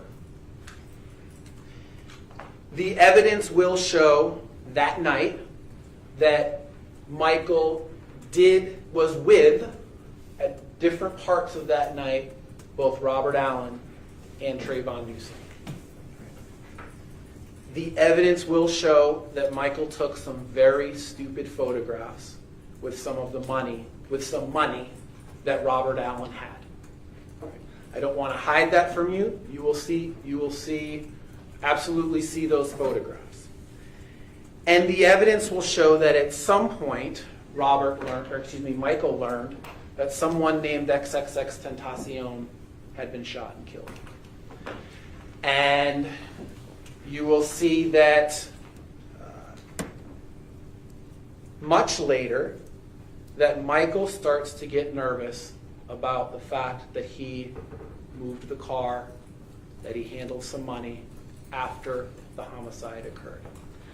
And you will see in his phone, from his phone download, that he Googled accessory to murder. Accessory to murder. And I submit to you that those searches in the phone, are very strong evidence of Michael's innocence. The state is alleging that he was the shooter in this case. And yet the evidence will show that his phone searched the term accessory to murder. He knew he had been in the journey at both before and after the murder. And he knew that he had moved the journey after the murder. So in his mind, he starts to have questions about what accessory to murder means. 2 days later, June 20th, 2018, Dedrick Williams is arrested. And Robert Allen, who knows he's also on the surveillance video, starts wondering, could I be next? And Robert asks Michael to go to Georgia with him. And the two of them go to Georgia together. You heard in the state's opening, they said two men went to Georgia. Robert and Michael went to Georgia together. And you will hear that Robert Allen, who knew that he had been on that surveillance video and knew that what his role in this homicide was, you will hear that he stayed up in Georgia. And law enforcement had to come get him up in Georgia. Michael did not. Michael came home. He came back. When he gets Robert up there, he comes back to Fort Lauderdale, and he comes back to 1617 Northwest 15th Street in the home that he had been living in. You will hear on July 5th of 2018, Michael is pulled over by police. He is arrested, and he is eventually charged with this murder that he did not commit. Let's talk a little bit about how the police got there. All right? And I want to talk about their investigation. I will remind you that this was the summer of, this is the Broward Sheriff's Office that was investigating this homicide. This was the summer of 2018. Scott Israel was the sheriff. And the Broward Sheriff's Office was under an extraordinary amount of pressure to solve this crime. Their credibility as an institution was at stake. And then all of a sudden we have a celebrity who has been murdered. And they wanted to solve that crime as quickly as they possibly could. So, BSO sees the surveillance video in Riva. And they learn that a Instagram account by the name of Tattoo Man Chucky has Dedrick's Instagram account. And they see that the person in the surveillance video is wearing these very distinct orange slides. Orange, they're like Crocs or sandals, but very distinct orange. And police see on Instagram, Dedrick Williams has these very distinct orange slides. And police go to Dedrick's house. They search his house, they search his car, and they arrest Mr. Williams. The entire search of Dedrick's house, they do not find anything linking Michael Boatwright. The entire search of Dedrick's car, they do not find anything linked to Michael Boatwright. It is at this point that police learn three very important facts. One, they learn that the woman who actually rented that Dodge Journey, the Journey that we see in the surveillance video, was a woman named Toni Robinson. And she tells police that the day before the murder, that she was with two other individuals who rented the car with her. She says one of them was Robert Allen. She says one of them was someone named Bori. So that was essentially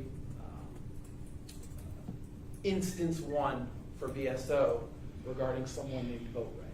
Two, police searched Dedrick Williams' cell phone. And in Dedrick Williams' cell phone, they find a name, Lil Boat, with the phone number 754-207-1410.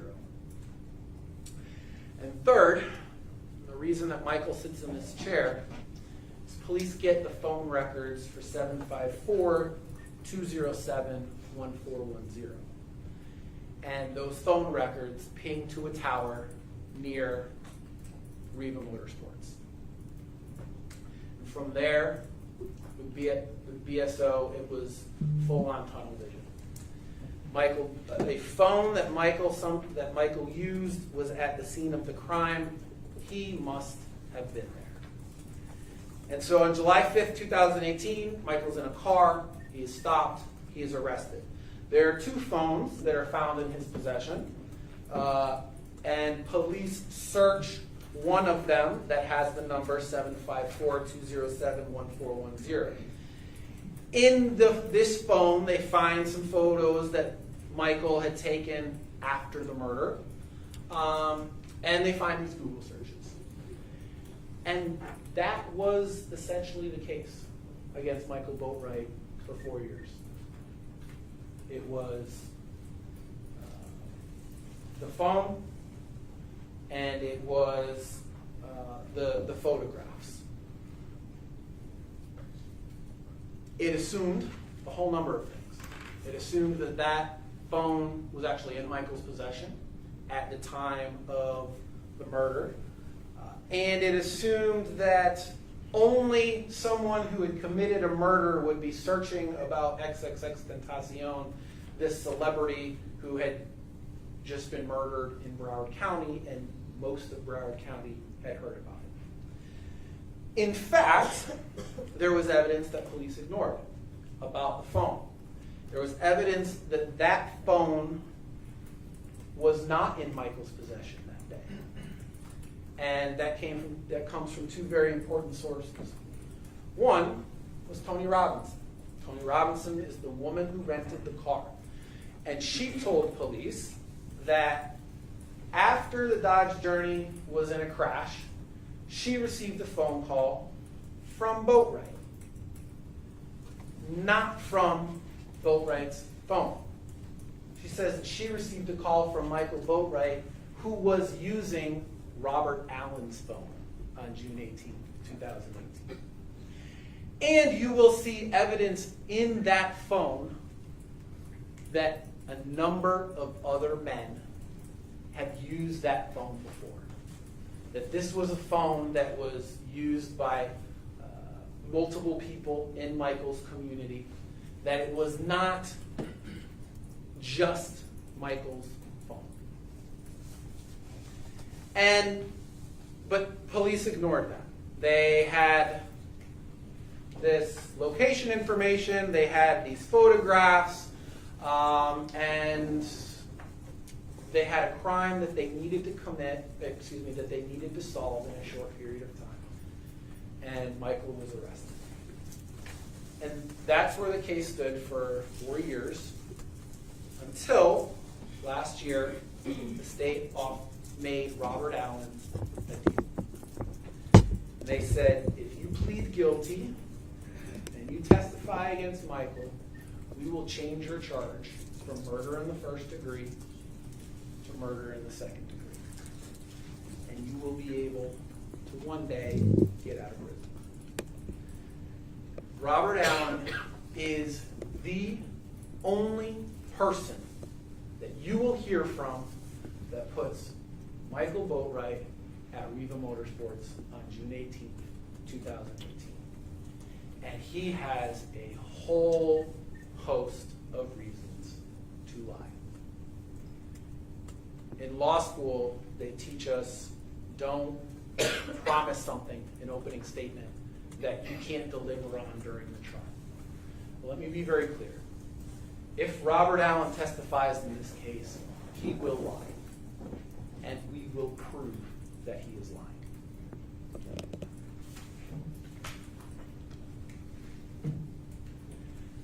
Police ignored an extraordinary amount of evidence that Michael was not the killer, was not involved in this case.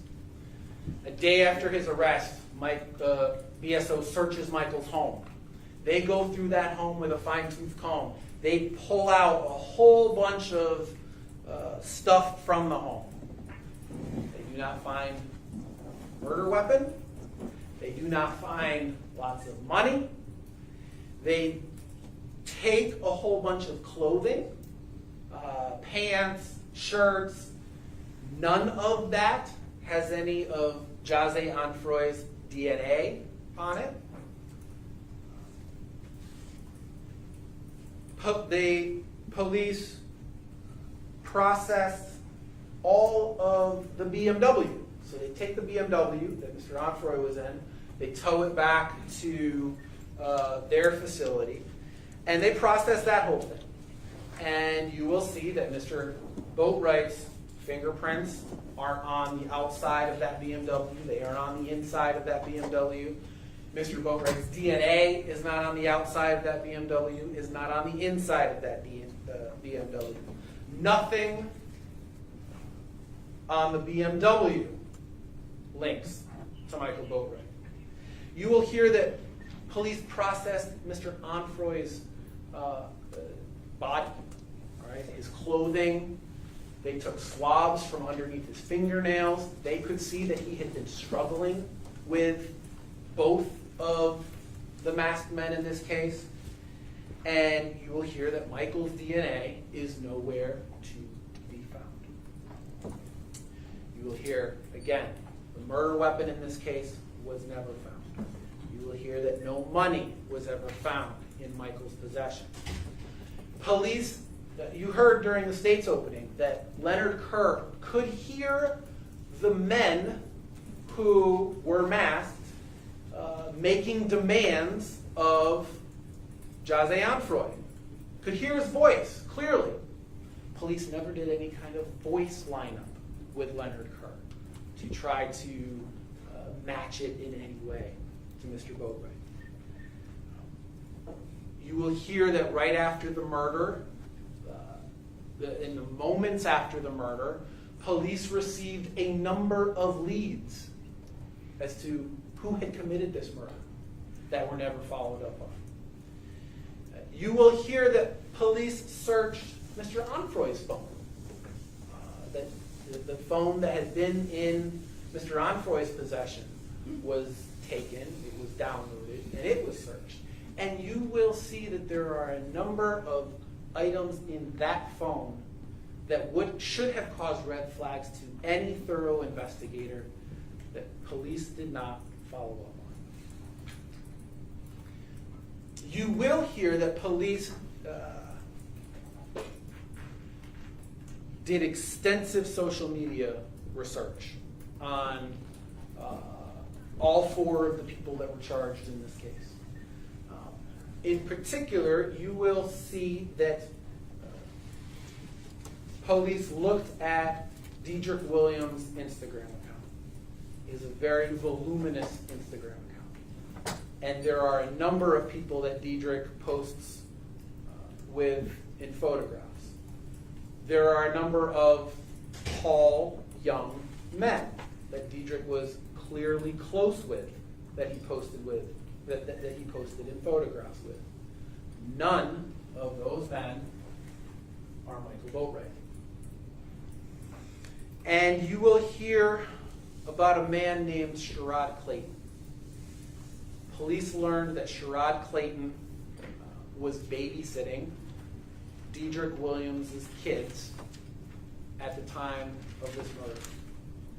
And you will hear the police interviewed Sherrod Clayton. You will see that Sherrod Clayton is a tall young man. And you will hear that that Sherrod Clayton told police that in the hours after the murder, Dedrick Williams came home, and that he came home with a number of other men. And when police showed Sherrod Williams a picture of Michael Boatwright and said, "Is this one of the men that was with Dedrick after the murder?" He said no. He emphatically said no. And the police ignored him.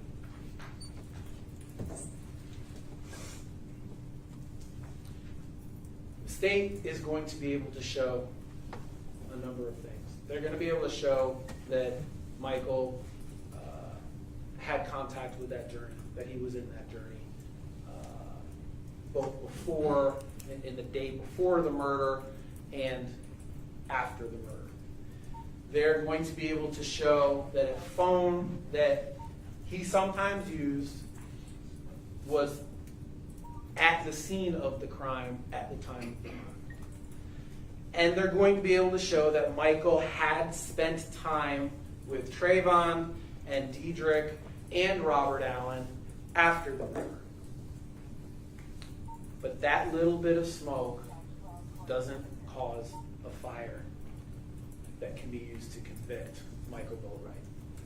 The state will not be able to prove to you that Michael himself was present at Riva Motorsports and that Michael himself participated in any murder. You're going to hear a lot of information in this trial. The quantity of that information will be extraordinary. Right? You've already heard a lot of information from me. Right? The judge will tell you at the end of this trial that it isn't the amount of information that you hear, but it is the quality of that information. And for all of the information that the state will present, there will not be any hard evidence of any quality that Michael was involved in this murder. The overwhelming question that you are going to have to answer is this: are you sure, beyond all reasonable doubt, that Michael Boatwright was at Riva Motorsports on June 18, 2018, and that he participated in this murder? They won't be able to prove that to you because he wasn't there. And at the end of this case, the only true verdict based on evidence and on the law and on justice will be one of not guilty. Thank you. Ladies and gentlemen, before we get to the next opening statements, we're going to take about a 5-minute comfort break so the parties can use the restroom and what have you. We are going to finish the last two opening statements if they wish to do so, and then we'll break for lunch. But we'll take about a 5-minute comfort break here, which you can do back in that spacious jury room, but when you're ready to come out, let the deputy know that you've all had a chance to use it if you wish, and then we'll proceed again. It'll probably be about another 30, 40 minutes, and then we'll break for lunch. All right.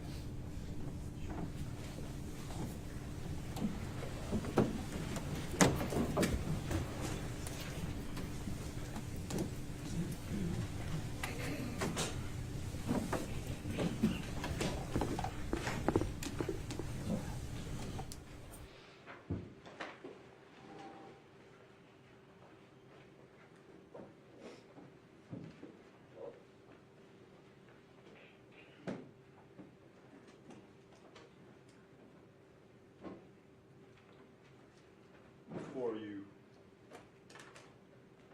run out, be seated. I didn't want to put something on the record and then I'll give you guys your 5 minutes. First of all, with respect to Mr. Boatwright's motion for mistrial based on the court's instruction, I just want to put the following into the record, citing to Mosley, M-O-S-L-E-Y versus State, 402 Southern 2nd, 559 out of the 1st District. And I quote pertinent part, A trial judge has a powerful tool at his disposal to protect constitutional privilege. The jury instruction has an affirmative constitutional obligation to use that tool when the defendant seeks its employment. No judge can prevent jurors from speculating about why a defendant stands mute in the face of criminal accusation, but a judge can and must, if requested to do so, use the unique power of the jury instruction to reduce that speculation to a minimum. In this case, Mosley requested jury instruction should have been given, even though the co-defendants requested that such instruction not be given. It is not reversible error to give the instruction over a defendant's objection, but it is reversible error to refuse to give an instruction when requested to do so. As the United States Supreme Court said in Carter v. Kentucky, the significance of a cautionary instruction was forcibly acknowledged in Lakeside, where the court found no constitutional error even when a no inference instruction was given over a defendant's objection. The statutory the purpose of the instruction is to remove from the jury's deliberations any influence of unspoken adverse inferences was deemed so important there that it outweighs the defendant's own preferred tactics. This case was favorably cited in Andrews v. State, 443 Southern 2nd 78, in stating it is reversible error to refuse to give the cautionary instruction where the defense requested, but as the majority expressly recognizes, it is not reversible error to give over a defendant's objection, and it cites to Carlton v. State going back to 1933 as being fairly well settled law in the state of Florida. I would also look at Rosa versus State, 696 Southern 2nd, 1299 out of the 3rd District. Again, taking the same stand that in Lakeside versus Oregon, the United States Supreme Court ruled that a trial court may advise jurors not to draw an adverse inference from the defendant's failure to testify. The trial court may so instruct the jurors even if the defendant objects to such instruction. The Florida Supreme Court reached a similar conclusion in Andrews v. State, 443 Southern 2nd 78, and Grissom v. State, 492 Southern 2nd 1324. The court's comments brought the issue of the defendant's right not to testify and the fact that no inference is to be drawn therefrom to the attention of the jurors prior to any discussion by the parties. And finally, out of our own 4th District Court of Appeals, in Greevy, G-R-I-E-V-E versus State,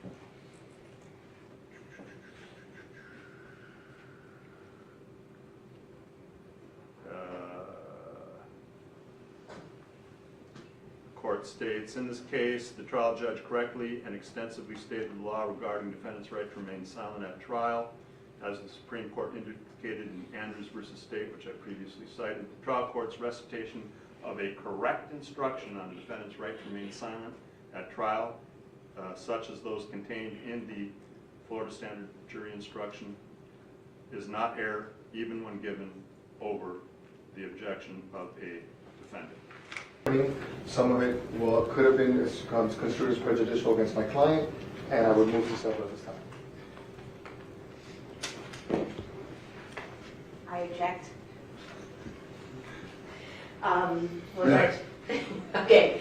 I mean, this is not anything that we didn't already know with respect to the inextricably intertwined evidence amongst the 3 co-defendants, including what potentially one co-defendant may argue against the other, is actually probably expected given the type of trial that is proceeding with co-defendants. So I don't believe it rises to the level and meets the burden of severance.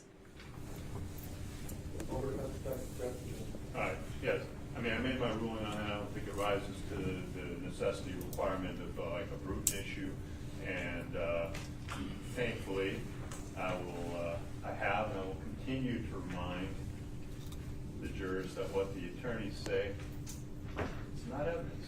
Got it. Okay, but it's noted. Thank you so much. Thank you. Thank you. Okay. Let me know when they're ready to go, and then bring them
right.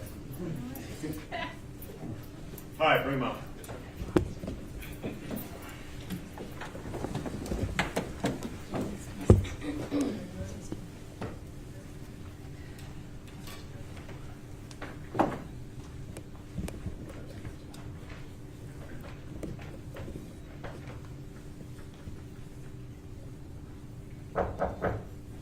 Here's the rendering.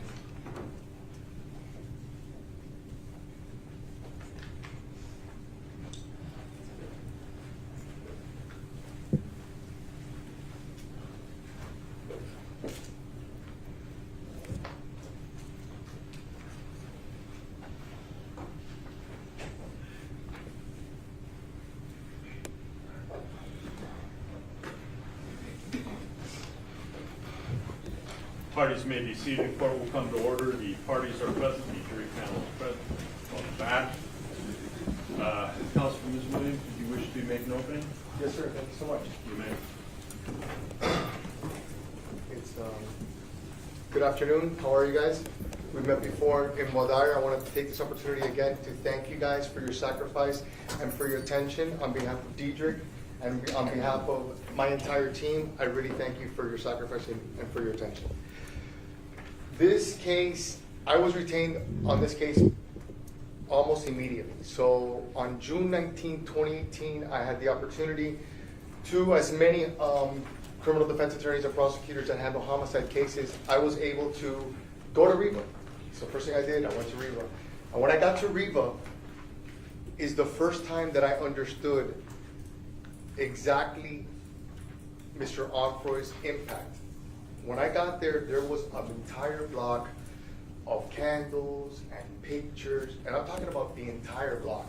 And I knew who he was because even though I'm 50 and I like rap music and stuff, I knew who he was. I knew of his music, but I really, until I got involved in this case, I didn't understand exactly what type of an international celebrity he was and what type of impact he had. Now, you as jurors can be saying, well, what does that have to do with anything? And I understand that idea because at the end of the day, a life is a life. And my life is equivalent to anybody else's life, no matter who you are, even if you are an international celebrity. But the issue is, and what you're gonna see in this case, is that when it comes to law enforcement and the way that law enforcement deals with certain cases, it does matter. And they do investigate it differently. And as the case progresses, the evidence will show you that law enforcement took different steps that they wouldn't take if it was me or you or any other person. Now, to properly set the stage, and I know Mr. Kimok touched on it, and some of the stuff, I'm gonna try not to be duplicitous, but forgive me if I do touch on certain topics because we are involved in a similar case. To set the stage for you, it's 2018, and he kind of touched on it. February of 2018 was the Marjorie Stoneman Douglas tragic school shooting.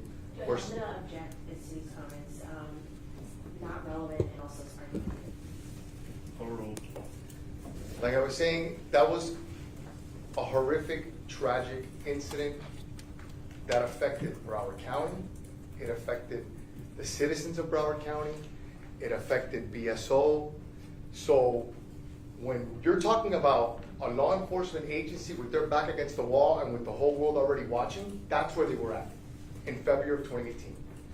Then all of a sudden, arguably one of the most famous entertainers literally in the world is killed in Broward County. That's where BSO was, that's where Broward County was, and all of a sudden they need to figure this out quickly because it affects everything, and the evidence is going to show that their way to figure it out quickly is they give this case to Detective Curcio, and you're going to meet him, and he's a very experienced detective. As a matter of fact, he's the same detective that was handling the Marjorie Stoneman shooting, which we'll get into that when he's on the stand. But what they do is they try and wrap it up really quick. And I compare it to a gift wrap. Not just a regular gift wrap. I'm talking about the kind you get at Macy's, the professionally done one. That's what they want to do to make it look really nice. And so that the detective can take it to his division chief, and then it goes up the chain of command to the captain, and then that little gift wrap box, the solution to the problem, goes to the state attorney's office, eventually gets assigned to an ASA, and eventually they bring it to you. But as jurors, your job is to really look in the box and find out exactly what happened in this case. And you're gonna see that when Mr. Kimak was talking about tunnel vision, this case was all about tunnel vision. Okay, now, many cases that I've had, from the beginning of my career, doing misdemeanors, federal cases, state cases, prosecutors, they love to come in here and they put on their phone pointer finger, the kind you get at the Marlin Stadium. Objection, and they'll- argumentative, Judge. Tell me more, what do you anticipate we will see? I got it. So, as jurors, just because they're saying that someone did something, your job is to really look at the evidence and find out if they did it or not. Now, the positive thing for you all and for Diedrich is that there's different types of evidence. There's testimonial evidence, which you're going to see people testifying, taking the stand, swearing to tell the truth, and testifying. There's circumstantial evidence, okay? And then there's something like video evidence. And the good thing about video evidence is that you all, sitting here, can look at a video and you don't need ASA Shields or you don't need Detective Curcio to tell you what a video is. You have two eyes and you can figure it out. And in this case, and the evidence will show, when you look at that video, okay, and you're gonna see how Detective Curcio testifies, I want you all to remember this moment and to think about the distinctions in what a seasoned homicide detective is telling you what a video shows and what you all are looking at, and see the distinction and ask yourself why. Why would a seasoned homicide detective make those distinctions and testify that way when I'm seeing with my own two eyes? And you're gonna figure out that it's part of the gift wrap, the solution. Let's figure this out quick, because we need to give everybody, the whole world, a solution, a resolution to the nightmare that was when Mr. Omper was killed. Because no doubt about it, for Broward County, for everybody involved, it was a nightmare. Now the video, it's gonna show Diedrich there, okay? You're gonna see it for yourself. Now, what the prosecution has hitched their wagon to, okay, is Robert Allen. And Mr. Kimak also touched on Robert Allen. And I'm here to tell you that Robert Allen, first of all, he sat in jail for 4 years. It's not like if that guy was like, all of a sudden wanted to, hey, I'm gonna do the right thing. No, he sat in jail for 4 years, okay? And then eventually, he came forward and he's giving multiple different versions of what occurred. And when you finally see him testifying and you finally see us cross-examine him, remember and ask yourself, can I convict Diedrich if I don't believe Robert Allen? The answer is no. Robert Allen is the one that puts me in the car. Robert Allen puts me behind the wheel. Robert Allen satisfies a lot of what the prosecution needs. And the fact that they need that from him, judge him for yourself. Judge him for yourself, listen to him, and then you ask yourself if I can believe him and whether or not I can convict someone on his testimony.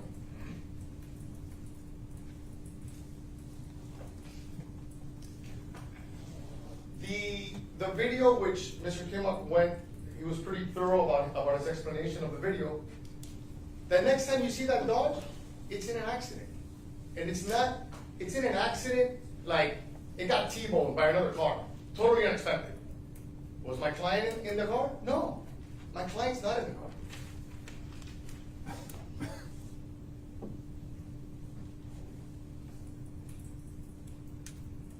Now, tunnel vision is a very dangerous thing in prosecuting cases and in law enforcement investigation.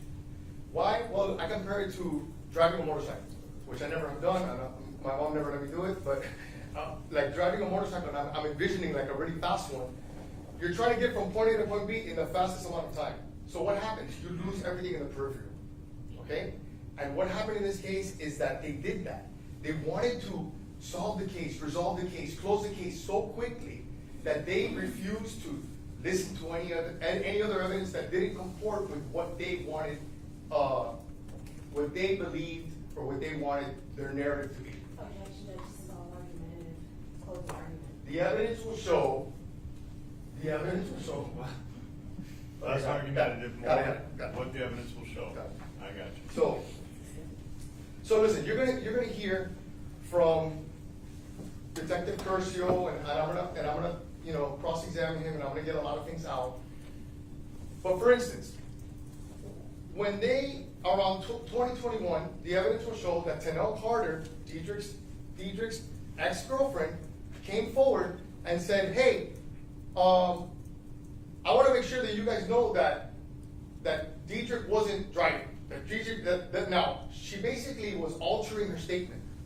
And you would say to yourself, wow, that's big, right? That's a big thing, because this is a very important case. This is, as you can imagine, one of Broward County's more important cases, simply because it involves a celebrity, which it shouldn't be, but it is, okay? And you have one of their main witnesses, one of the witnesses that they're relying on to put him in the car, that they're relying on to put him behind the wheel. She comes forward, and the testimony will show, and the evidence will show, that they didn't do anything. They didn't bring her in to re-interview her, to talk to her, no, nothing. Because it didn't comport with the narrative that they wanted to pursue, okay? In the same breath, before X died, he said, if anybody kills me, it's Drake. And do you think that for one moment, here today, days after the event, he's killed by two masked men, right? He came out on social media and said, guys, before he dies, if anybody kills me, it's Drake. Do you think in that time span that they went and they addressed him, they talked to him? No. Do you think sitting here today, years later, any detective has ever asked, you know, Drake or anybody like that? No. They never did that. So you ask yourself, how could that be? If any of us is involved in, you know, God forbid, in a murder, and you say, hey, it's so-and-so, you better believe so-and-so is going to get investigated. But in this case, they didn't do it. They didn't do it because it didn't comport with their version and their narrative. And as law enforcement, I think that they have the obligation to do so. Another issue. Before, and the evidence will show that before Mr. Onfroy was killed, there was an individual by the name of Antonio King, aka 600 Breezy, that posted on YouTube saying, when I get off of probation, Judge, I'm I'm going. gonna object. We go sidebar.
like I was saying, this individual, Antonio King, 600 Breezy, literally came here to Florida and took videos by Mr. Onfor's house, threatening him, okay? Fast forward, he's shot by 2 masked men. Do you think BSO ever investigated this? Do you think anyone in Broward County ever, went to ask him any questions? To this day, years later, that's never happened. So ask yourself, why? Why would they not investigate it? Because it doesn't comport to the narrative that they want. And that's going to be a motif in this case. You're going to see that it's consistently the same issue. It's not what they want to hear. It's not what they want to hear. So they don't investigate it. And they have an obligation to do so. You're gonna hear from Cleopatra Bernard, Mr. Onfroy's mom, and she's gonna sit there, and she's gonna tell you that the reason that she wanted security with Mr. Onfroy on the day that he was shot was because of the issues that he had with Drake and Migos. She's gonna tell you that. Okay? Now, what issues did she have? There's issues where Migos was attacked by him, but the important thing is that the mom is going to tell you that that's why I wanted that security with him. Okay? So, do you think anybody's ever talked to them? No. And that's unacceptable. Curcio himself is going to sit there and tell you, okay, the Crime Stoppers, did any name consistently come up? He's going to tell you, yeah, Drake. He's going to tell you that. But they never investigated it. And you know what? Celebrity is not a cloak of invisibility. If you're part of a case, you're part of a case. And they should have. Now listen, I mean, look, blinders is for racehorses, okay? It's not for detectives. It's not for attorneys. And it certainly isn't for jurors. So all I'm asking you is, as a jurors, okay? My job as an attorney is to ask questions, and your job as jurors is also to ask questions. Okay? I mean, you can't really verbally do it like I'm doing it, but you can ask questions to yourself, okay? And inquire, why did this happen this way? Okay? And I'm looking forward to spending these weeks and these months together with you so we can figure out what the truth is in this case. And I feel really blessed to be here for Dietrich. I feel really honored to represent him, and I'm looking forward to, in this time that we have together, to get to the truth. Because when we get to the truth, you guys are going to find that Dietrich is not guilty of these crimes. Thank you so much.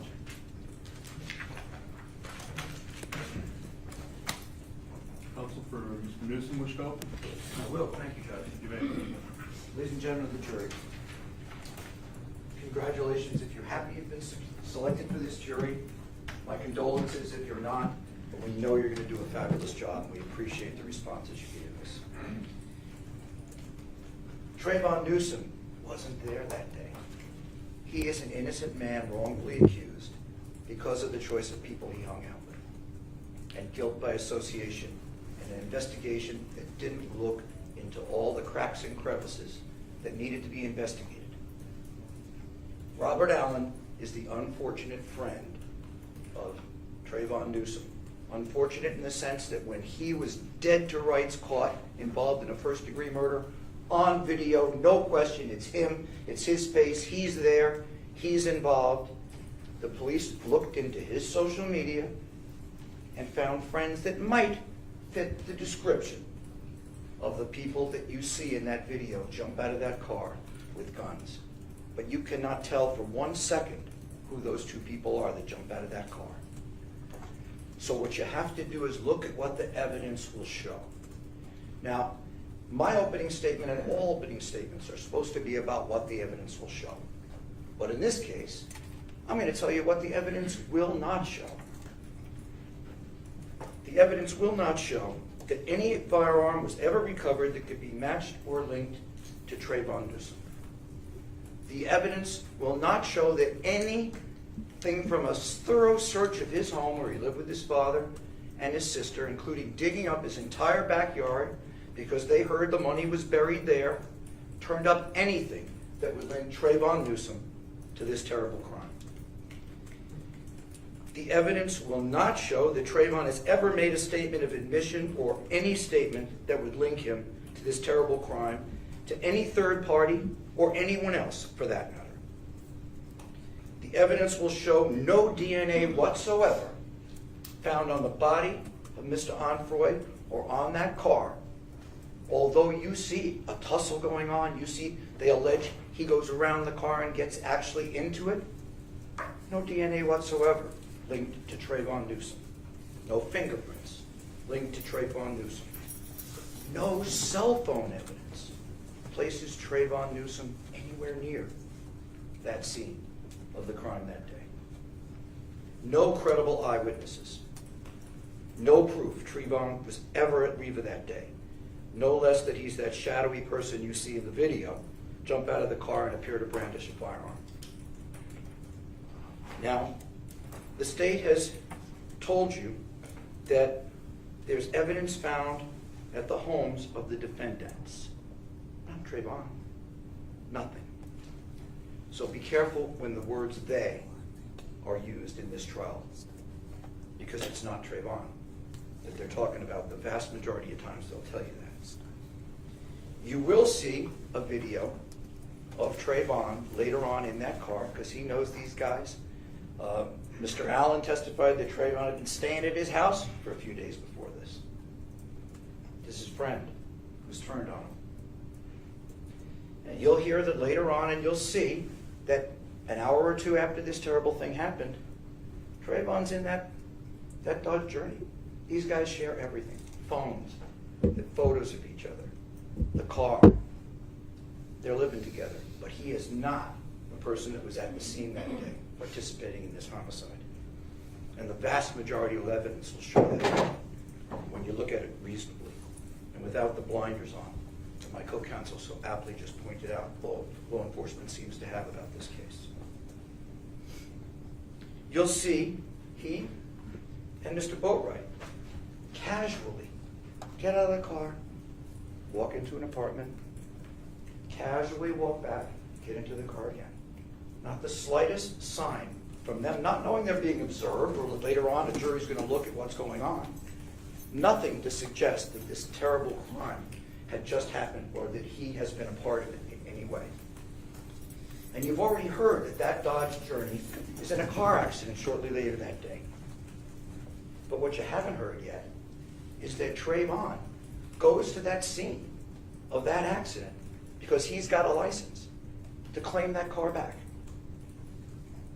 You've been in a horrible murder, attempted robbery in that car 2 hours before, and you go to where that car is now in the hands of law enforcement and say, hey, can I take the car back?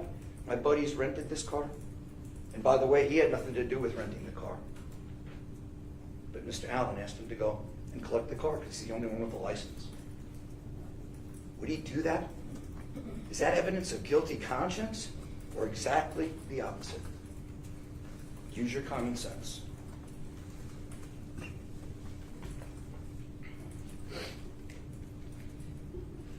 The evidence will show that the state's star witness, their cooperating witness, was there at Riva that day.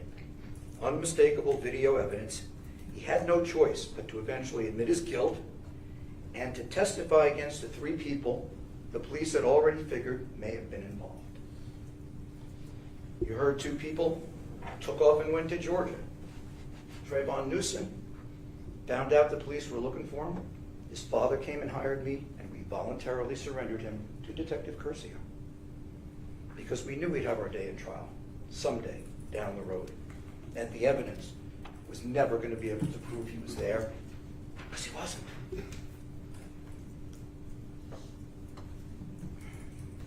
When you see Robert Allen testify, when you look at him, when you have a chance to look at his demeanor, how he handles himself, the first thing I think you're going to realize, maybe it's going to show you, is this is not a person you would ever trust in life if you ran into him on the street.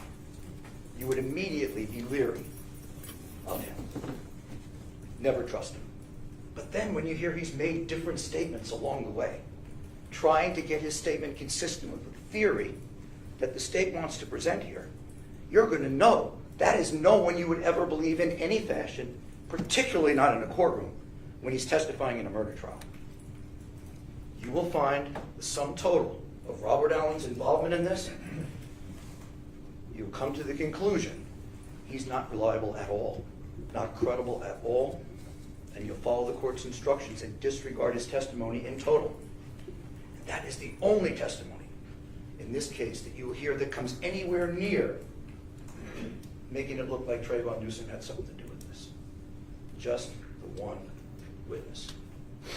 No physical evidence whatsoever. The other evidence, common sense will tell you, goes in the other direction. He would not have done what he did.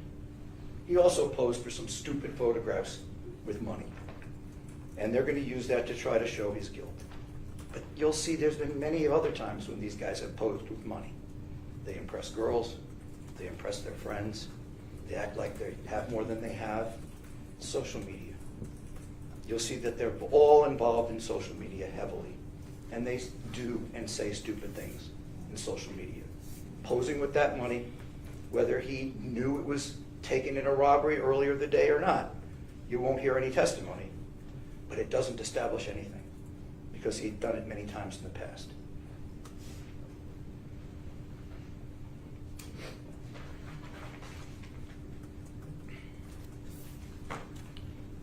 In opening, the state says that the evidence will show that the two co-defendants who went into Riva, that are there on video, were communicating by cell phone with the people in the car. Not Trayvon. His phone doesn't have any hits on it, anywhere near Riva that day. Solid evidence that common sense will tell you he wasn't there. They bring their cell phones everywhere. Somebody has a cell phone, whether it's their own or they've loaned it out. Nothing to link to Trayvon Newsom.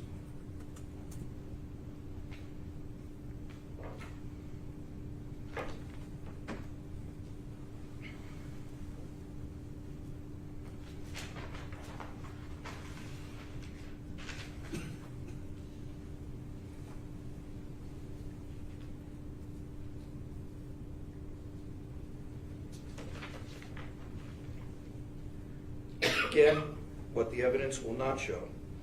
No DNA, no fingerprints, no cell phone evidence, no credible eyewitnesses. Nothing that you would expect, no cell phone hits, nothing that you would expect law enforcement could find if in fact Trayvon was that person. You've heard that he's denied his involvement in this case, that he is presumed to be innocent, and the evidence that the state has will come nowhere near close to eliminating that presumption of innocence. Thank you again for your attention. I won't have a whole lot to say to you during this trial, because not a lot of this applies to Trayvon at all. Take your notes. Be careful at what applies to who. Always ask the question, if someone says they, do they really mean Trayvon? Because the vast majority of times, when they say they, there's no evidence Trayvon's even in the statement. Thank you very much. Thank you, counsel. Ladies and gentlemen, at this time we will break for lunch before I send you out. You'll hear the familiar words.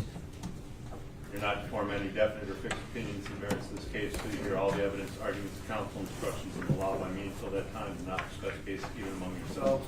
During the course of the trial, I'll take regular recesses, during which you will be separated. Go about your personal affairs. During those recesses, you shall not discuss the case with anyone nor permit anyone to say anything to you or your presence about the case. Anyone who attempts to, tell me you're on jury, ask them to stop, leave them, advise them of my deputies.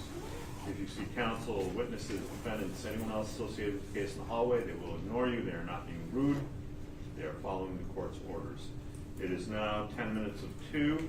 I'll give you an hour and 10. We will reconvene at 3 o'clock sharp. Form up at the 7th floor reception area. You'll be brought back. Have a great lunch. Thank you. Yes, you're standing up and taking your seat.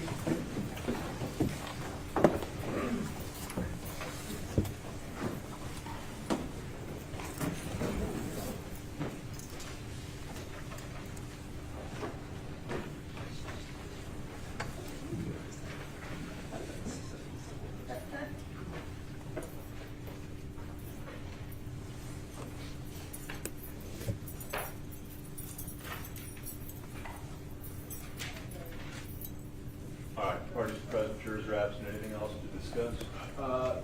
We'll invoke the rule at this time. Rule of sequestration is invoked. All parties, any witnesses that may testify should not be any longer in the courtroom. And Judge, could we also just specify, since this case is being live streamed, that the parties should instruct their witnesses that they may not watch it? Yes, thank you. So all parties should instruct their witnesses that the rule of sequestration also includes not watching any live stream presentation of this court proceeding. And Judge, once again, the defense would request if the state would kindly let us know which witnesses they intend to call after lunch.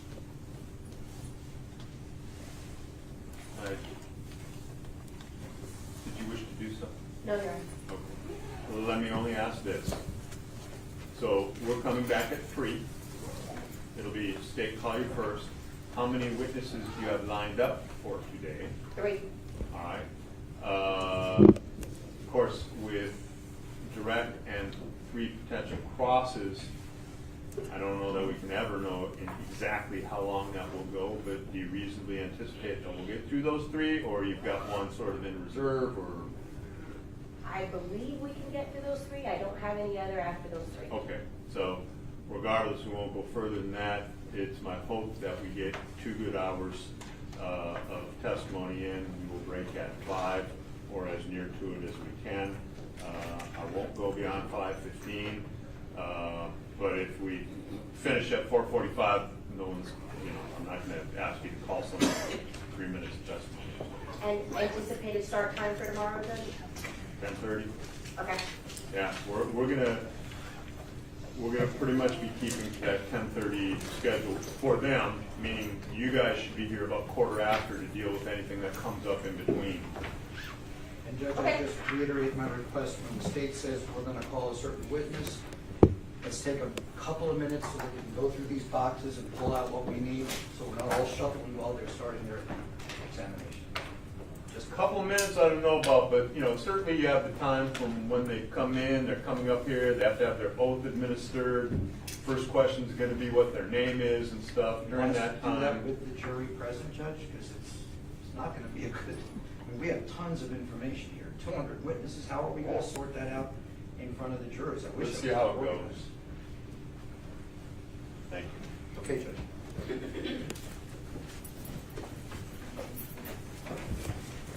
Proclaim to the manual, we may.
present, jurors are absent. Counsel? Judge, since we're all here, I want to see if we can set a first date now, so I can put it in the order. For the grant.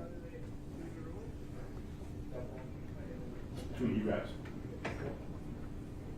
Maybe pick a Friday. Usually, Certainly it's a Friday morning, Morning? Like nine? because he's saying, because he's gonna be in session, Right. or with, For Fridays, hey, I don't know how much I mentioned this to the rest of you, I know I told George. Anyway, every Friday I'm gonna have calendar call usually runs till around 10:30 or 11, sometimes a little longer, so probably our Friday sessions with the jury will be starting at 1. So you should have Friday mornings to accomplish all the rest of your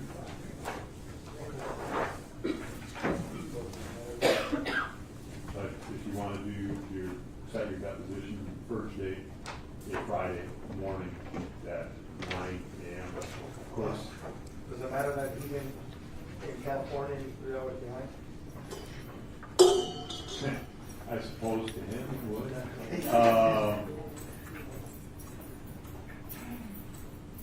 I mean, the other thing that you can do is set it for 5 or 5:30 local time, which is when we would be done here, and it's 3 hours, so. Okay, that will, you're looking for Friday? Whenever you said. that's fine, since we're not gonna be in session, it probably makes sense. Judge, I'm just showing them the evidence we plan on utilizing something like this. Very nice, thank you. If you want to play it, just do it on it. You know, the 12 signs have a euro. The advice that told them to press the button, they're ready to go outside. They use the restrooms at this Well, point. it's not 40 feet, it's my evidence. So we won't jump.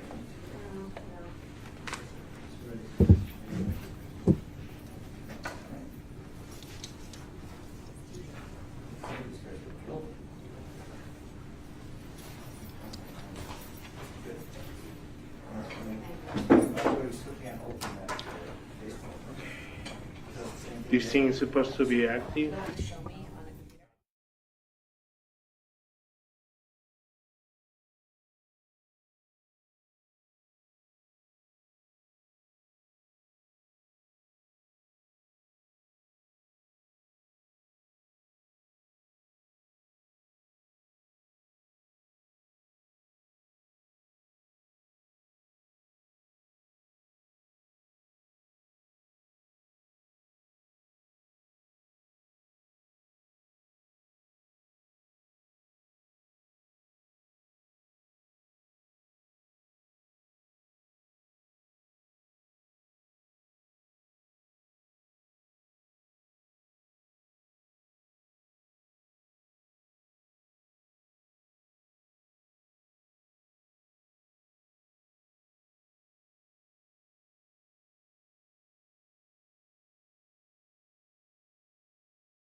procedurally, Yeah.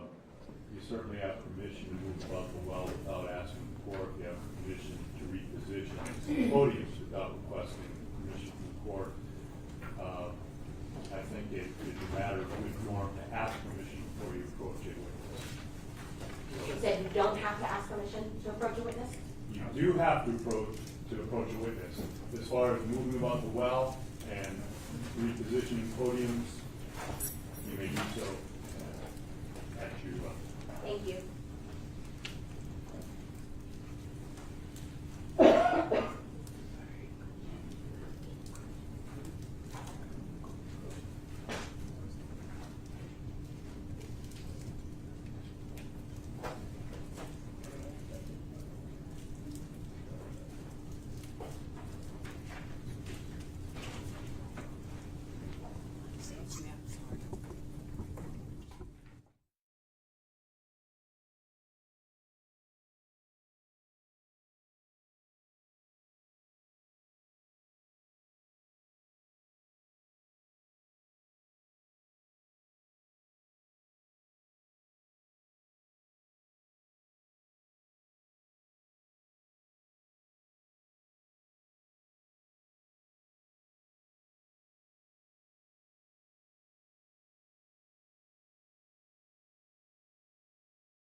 Sam, please make sure the process belongs to you before you open.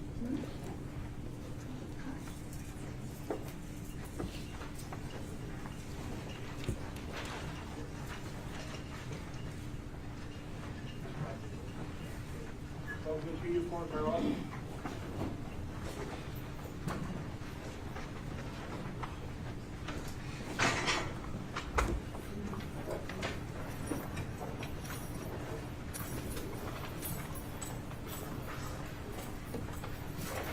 Parties may be seated, court will come to order. The parties are present, jurors are present, ladies and gentlemen.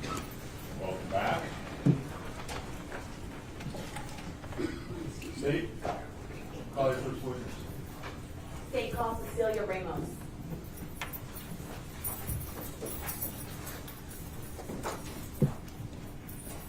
Miss Cecilia Ramos.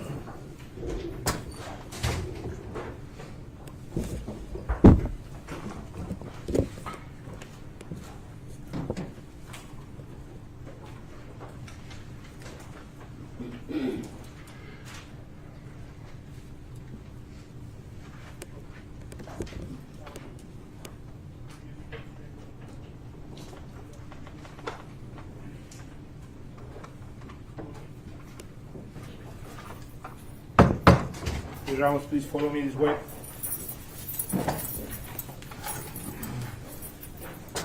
Mr. Ramos, will you please leave your stuff right there for me? And just follow me this way.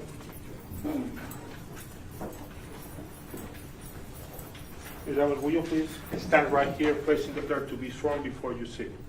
Raise your right hand and be sworn. Do you solemnly swear to tell the truth, the whole truth, and nothing but the truth? Yes. Thank you. You may be seated. Thank you. Thank you. Please state your full name and spell your last name for the record. Cecilia Ramos, Ramos. Thank you. Counsel, you may report. Thank you, Your Honor.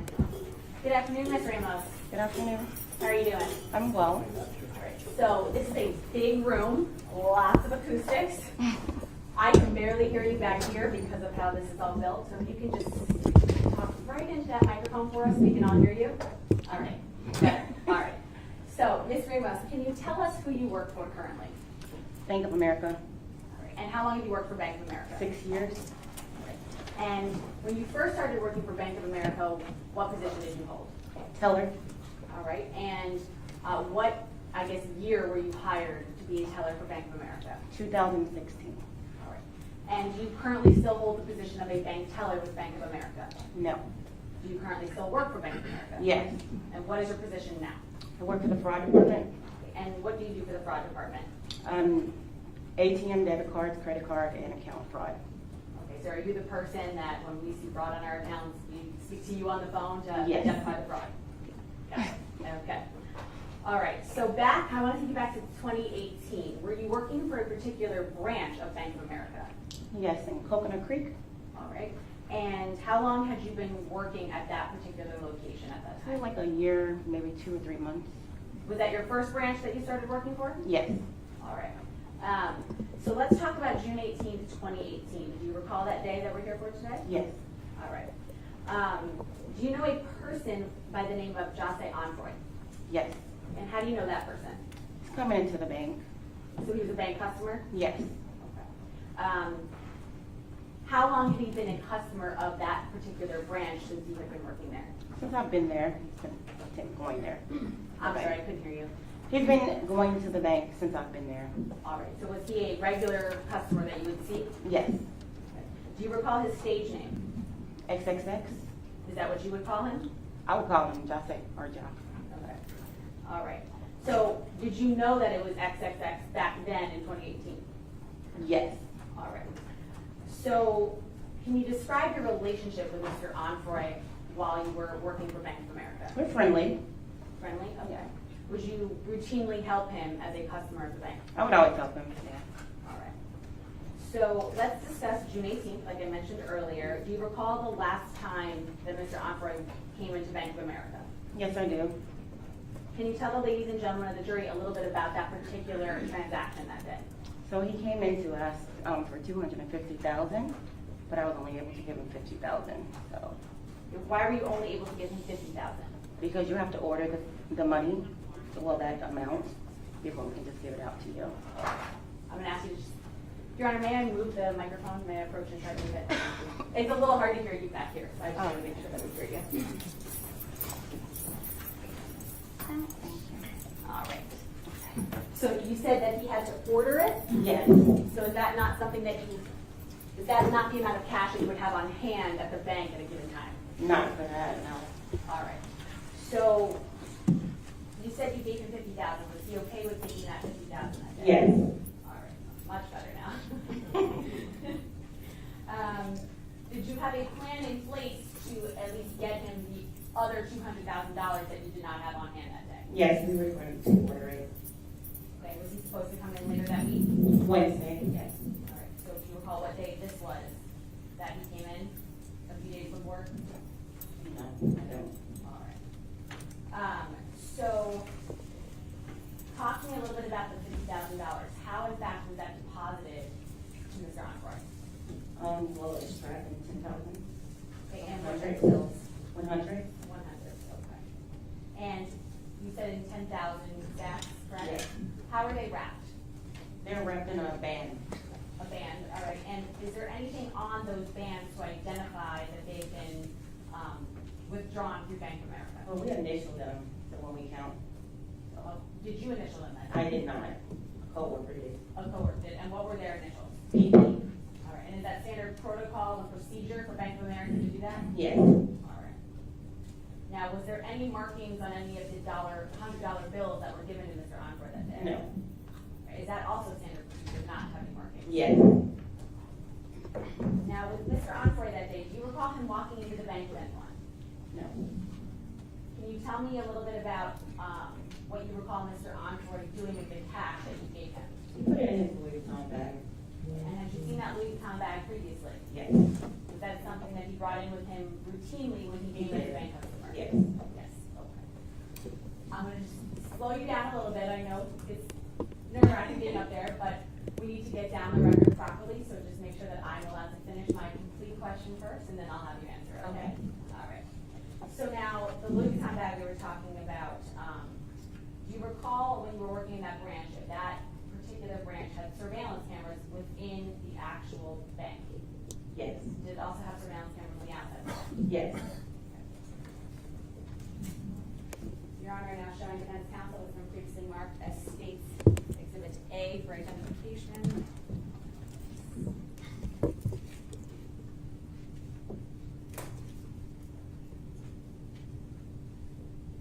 May I approach the witness, Your Honor? You may. All right, Ms. Ramos, if you can take a look at this for me, I'm showing you it's been previously marked as State's A for identification. Do you recognize it? Yes, we do. Okay, and how do you recognize it? My signature and. Okay, and what is it? No, what? Oh, the surveillance of the bank. Okay, and you previously took a look at this video, correct? I did. And you did that with myself and Mr. Shield? Yes. Okay, and do those videos fairly and accurately depict the transaction that took place on the day we were just talking about with you and Mr. Encore when you gave him $50,000? Yes. Your Honor, at this time, the state would enter into evidence that's been previously marked as State's Exhibit A for identification. No objection? No objection. No objection. Without objection, what was previously marked States A for identification shall be received in evidence as States 1. You may publish at will. Thank you, Your Honor.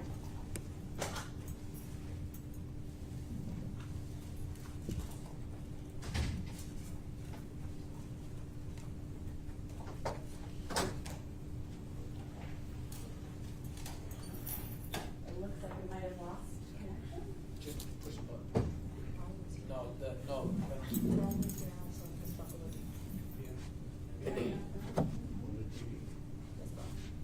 No, I We got tech right What's on? It's not connecting. It was on 2 seconds ago, yeah. Defer to the expert. We came prepared, Judge.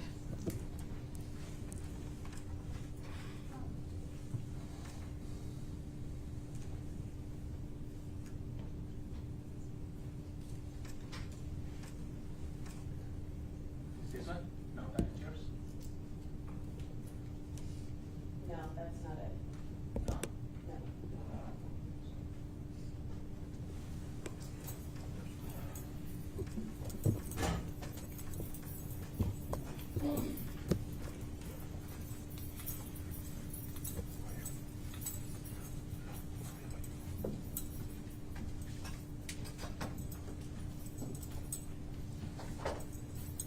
Still flashing?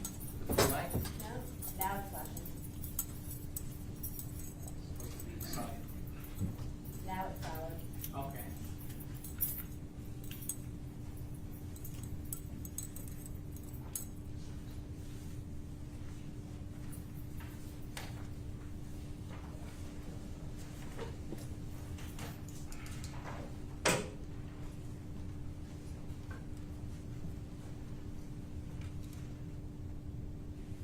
This one.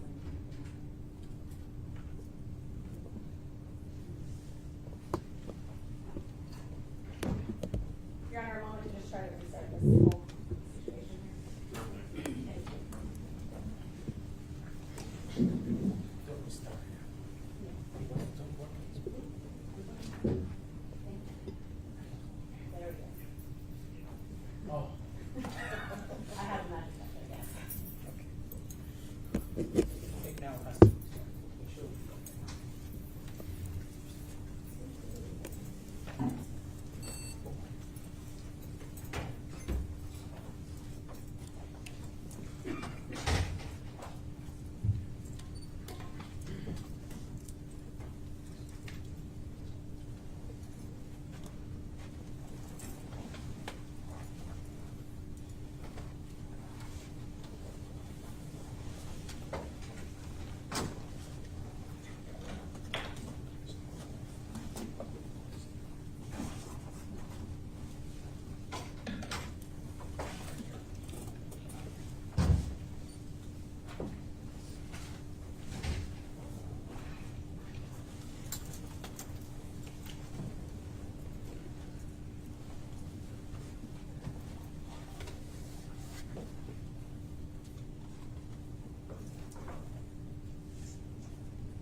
While this is loading, Your Honor, permission for the witness to step down and point to the screen, since unfortunately the screen in front of her is not working for this particular exercise right now.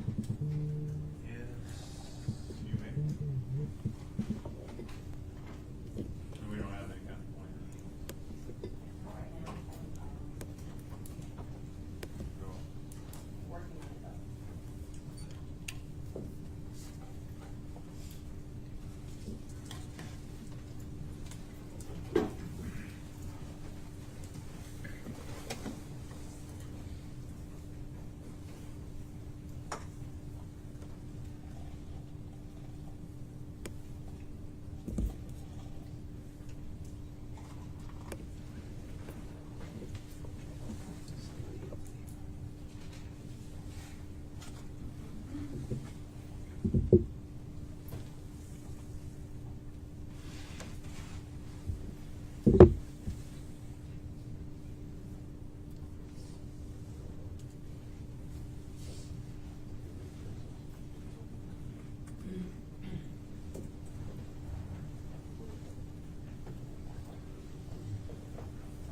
All right, Ms. Ramos, are these all the cameras, or at least most of them, that we're looking at for Bank of America branch that you worked at? Yes.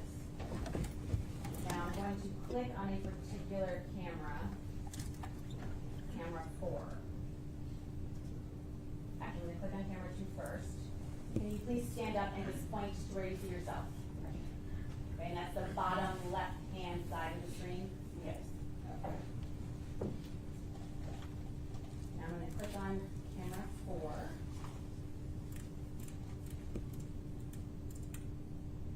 And if there's no objection, I'm just going to fast forward through some of the information that we need. Any objection? No objection. No objection. No objection. See.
And Ms. Ramos, if and when you see Mr. Onford, please point him out to the ladies and gentlemen of the jury.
already previously identified yourself.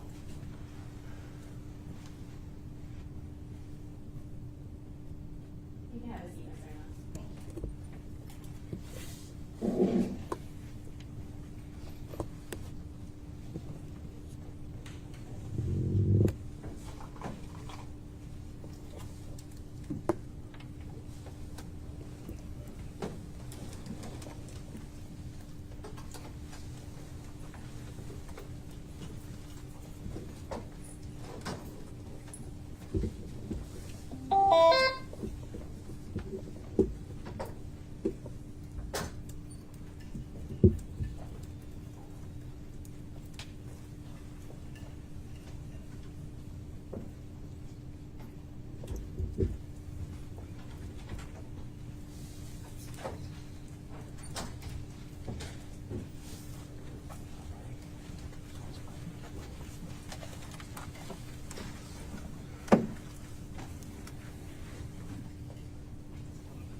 Mr. Enfoy during this time? What was his demeanor like?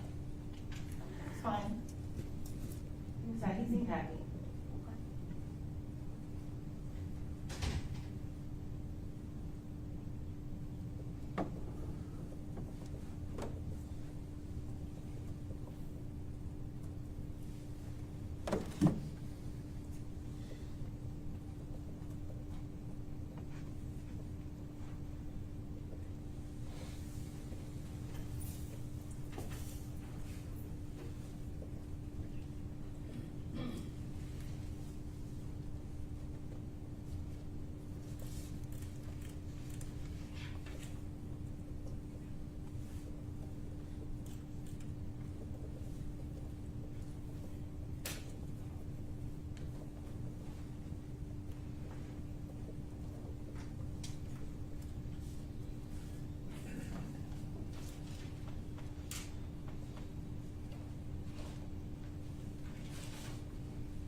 during this entire transaction, is there like official paperwork that you have to fill out?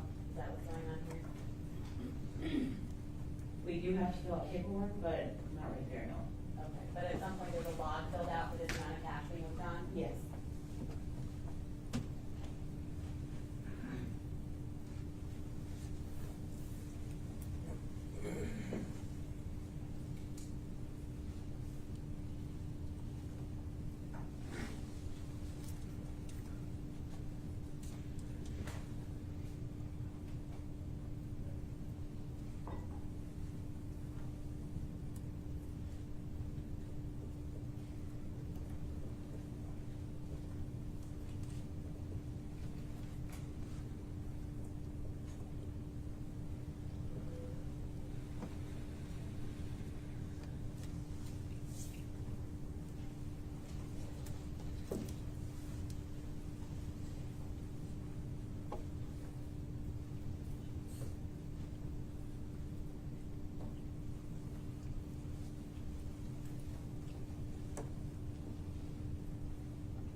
what are you currently doing with the cash that we see on video right now? Counting, cash. And by counting it, is there a machine that you use? Yes. And is that the machine we see in the corner? Yes.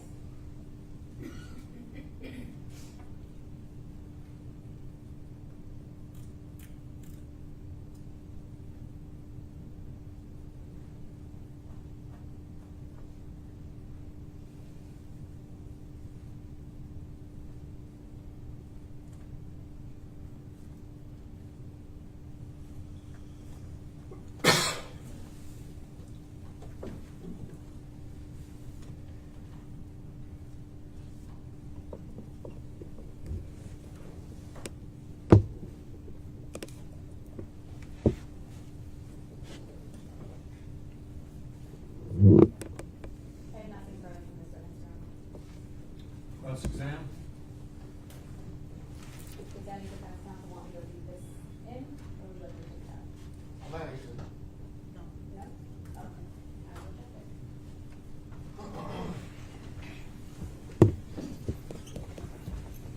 Good afternoon, Mr. Ramos, how are you? I'm fine, thank you. My name is Mauricio Padilla, I'm gonna ask you a couple questions, okay? Okay.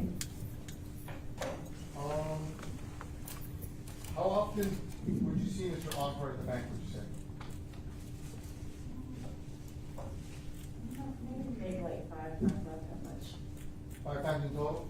No, maybe like in a month, maybe like 5 times maybe. Okay. And what was the majority of the times you would see him, would it be him taking out money? He would, yes. Okay, and the $250,000 request, was that something that was normal? No, not always 250. So the fact that he was asking for $250,000 was above the average of what he would usually ask for? Yes. Okay, and what would you say was the average of what he would usually ask for? All depends. One time he did 100,000. Okay. In the time, I don't know if it's after lunch or if it's me, or is that in slow motion, or is that in real time? Was that real time, what we were watching? Do you know? I don't know. Okay. Do you know how long that process took? Because I don't know if what we're looking at is slow motion or not. No. Okay. Now, after this occurred, I'm assuming that detectives came and talked to you? Not right after. I think when we closed at 4. So then the detective came in. The same day of June 18th? Same thing. Okay, do you recall which detective it was? No. Okay, so walk me through it. You're ending your day, it's 4 o'clock, in comes the detective, and they break the news to you? Well, We're I catching look. it outside the scope. You can, He didn't break it like that, because I left before he even broke the news. My friend called me to tell me. So, okay, so your friend called you to tell you exactly what? that Johnson passed away. Okay, and so you had left the bank prior to 4? No, it was, so we closed at 4 o'clock, and we have to do our work at the end of the day. Okay. So I was already finished, and then the detective was there for a little while longer, and like, okay. We didn't know what was going on because he wasn't saying, he was just asking questions. Was he asking questions to you? No. Okay. Was he asking questions to the, I'm sorry. Right, I think he was asking my manager questions, I'm not sure. Okay, did he ever ask you questions? No. Okay. So to this day, has law enforcement ever asked you questions about this? Yes, I think I did a statement to law enforcement. I'm sorry? I think I did a statement to law enforcement. Okay, and when would that statement have taken place? After June 18th? Yes. Do you recall how many days after? No. Okay. Now, that particular day of June 18th, the detective that went there that did not speak to you, did anybody ask to see your phone? No. Has anybody ever asked to see your phone or your call logs or your call history? No. When you finally spoke with law enforcement, was it at the bank? Yes. And did you give a recorded statement or a written statement? Recording, yes. Okay. And the recorded statement that you gave, when you first met with detectives at the bank, did they talk to you about the reason they were there and have a conversation prior to putting you on the recorded device? I can't remember that. Okay. Did they ask you, or do you recall, did they ask you if you knew a gentleman by the name of Leonard Kerr? No.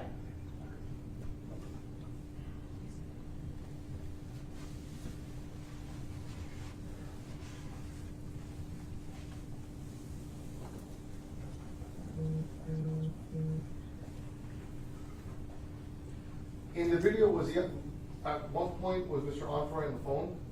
Yes. Did you hear what he was talking about? No. Did you guys have a conversation during this transaction? We did. Okay, and what did you guys talk about? He was telling me how people were like tarnishing his name, saying that he was selfish, and I was just trying to get him, positive feedback on that. So that's all. Okay. He was saying that people were saying that he was selfish? People were, yeah. Okay. Did he discuss anything else with you at that moment? That he was going to do an event on the weekend. That's why he needed the money.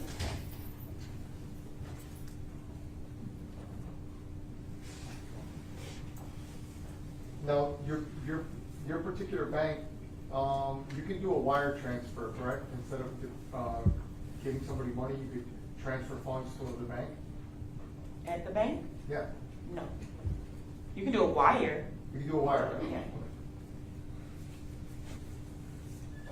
I have no further questions. Thank you. On behalf of Mr. Bori. Yes, Your Honor. Good afternoon, Ms. Ramos. Good afternoon. You indicated on direct that you were friends with Mr. Onfroy. We were friendly, yes. How long did you know him? Since I've been to the bank. How long was that? So maybe a year and 2 months or 3 months? Okay, and did you know he was coming to the bank on June 18th? No. Okay, so he just showed up? Yes. Was he alone? So, yes, he was when he came in, yes. Okay, do you know if anyone was outside waiting for him? No. And that was not normal for Mr. Onfroy, correct? No. And why do you say no? Because normally when he comes in to withdraw large lumps, there's other people with him. And in fact, you would say he had an entourage. Yeah. You just stated on direct that he was withdrawing the money to do an event. Yes. Do you know anything else about that event? No. Nothing further. Thank you. On behalf of Mr. Oh, no questions, sir. Thank you. Thank you. Redirect? Yes, later on there.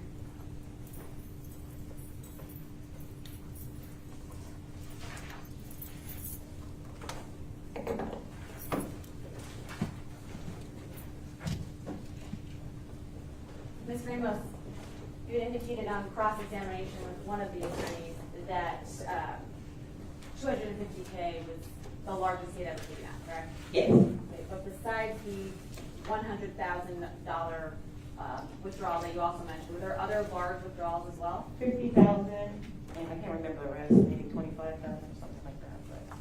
But is it safe to say it was typically large amounts of money he was withdrawing? Yes. Okay. Now, typically, if you can't recall, how long does the process usually take as a bank teller for someone to withdraw such a large amount of money? Maybe 30 minutes, maybe. All right. So it's not a short process? No.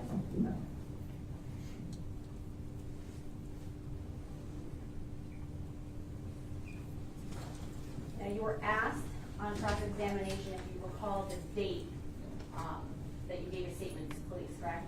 Yes. Do you recall that date at all? No. Would anything help refresh your recollection as to that date? Maybe not a statement. Do you have a copy of your statement with you? It's in the back, though. I have a copy for you.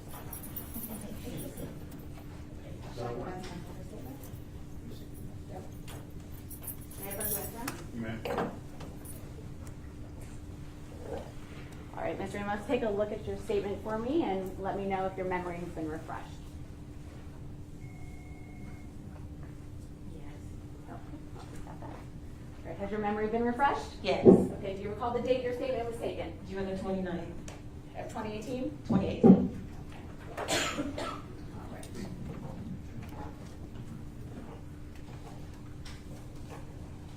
Now, you had indicated that he was talking about, I guess, what people were saying about him, right? Yes. And then he also mentioned, you were asked on cross-examination by Mr. Padilla about the event that he was taking the money out for, correct? Correct. Was that in fact a charity event? I'm not sure. Okay, you don't recall? No. I have no further questions. Read based on reading. No, Your Honor. Thank you. You're excused. Thank Please do you. not discuss your testimony with any other witness.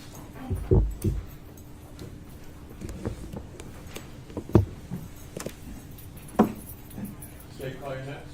Yes, before we call it, do we have a 5-minute comment break here? All right,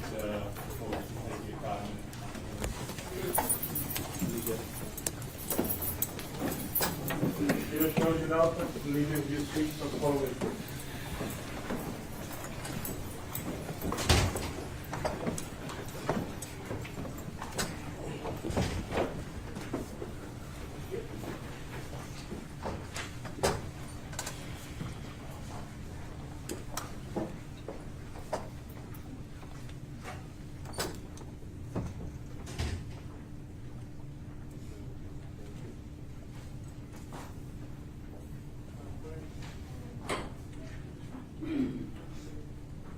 Okay.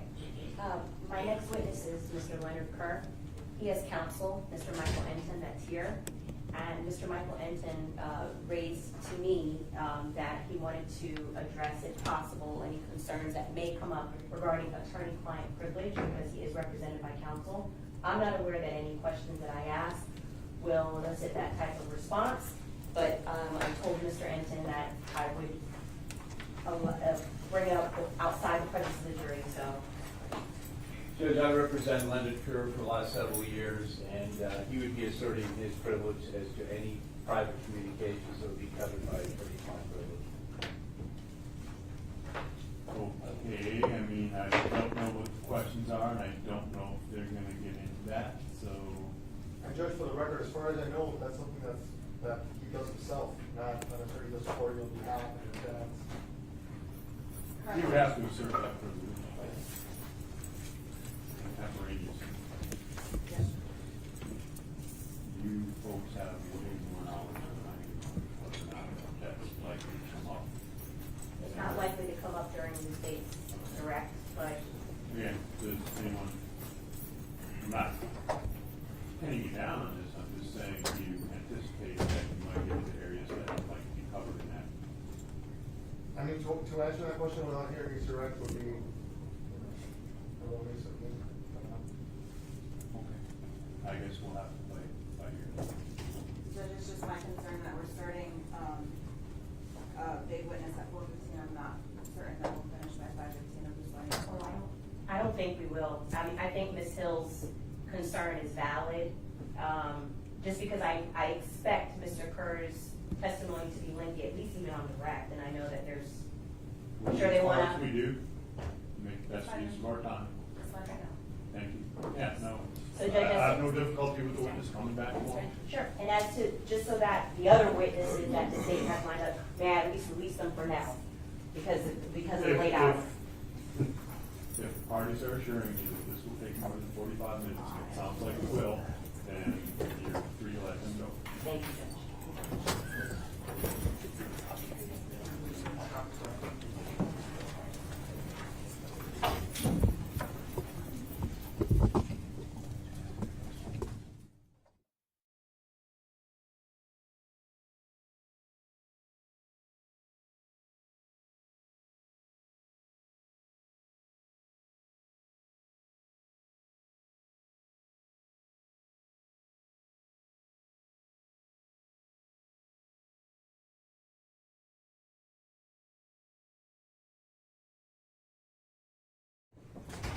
Please follow me.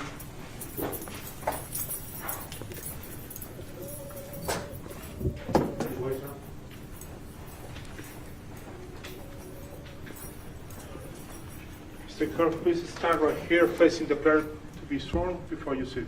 Raise your right hand and be sworn. Do you solemnly swear to tell the truth, the whole truth, and nothing but the truth? Yes, sir. Thank you. You may be seated. Thank you, Karen. You can see right there. Right there. By the mic. Thank you, sir. Good. Please state your full name and spell your last name for the record. Full name is Leonard Kerr. And my last name is Kerr. Your name, Clark. Thank you. Good afternoon, Mr. Kerr. Good afternoon. I see that you talk a lot softer than me. Do you mind just pulling up a little closer and you can talk right into the microphone so we can all hear you, okay? Okay, ma'am. Okay. Introduce yourself to the jury, please. Tell us your full name and where are you from? My name is Leonard Kerr. I'm from Jamaica. And I'm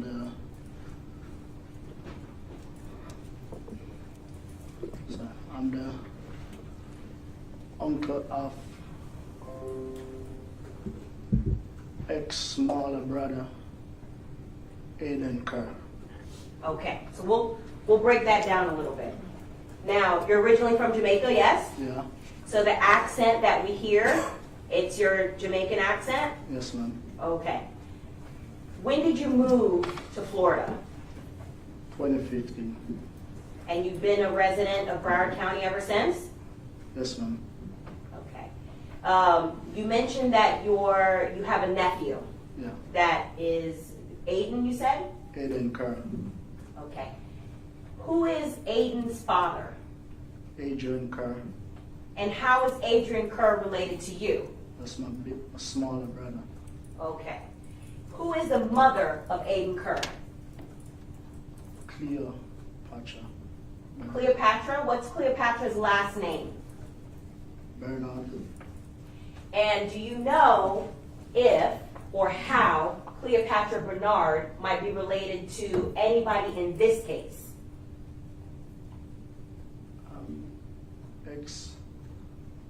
Just say unfried mom.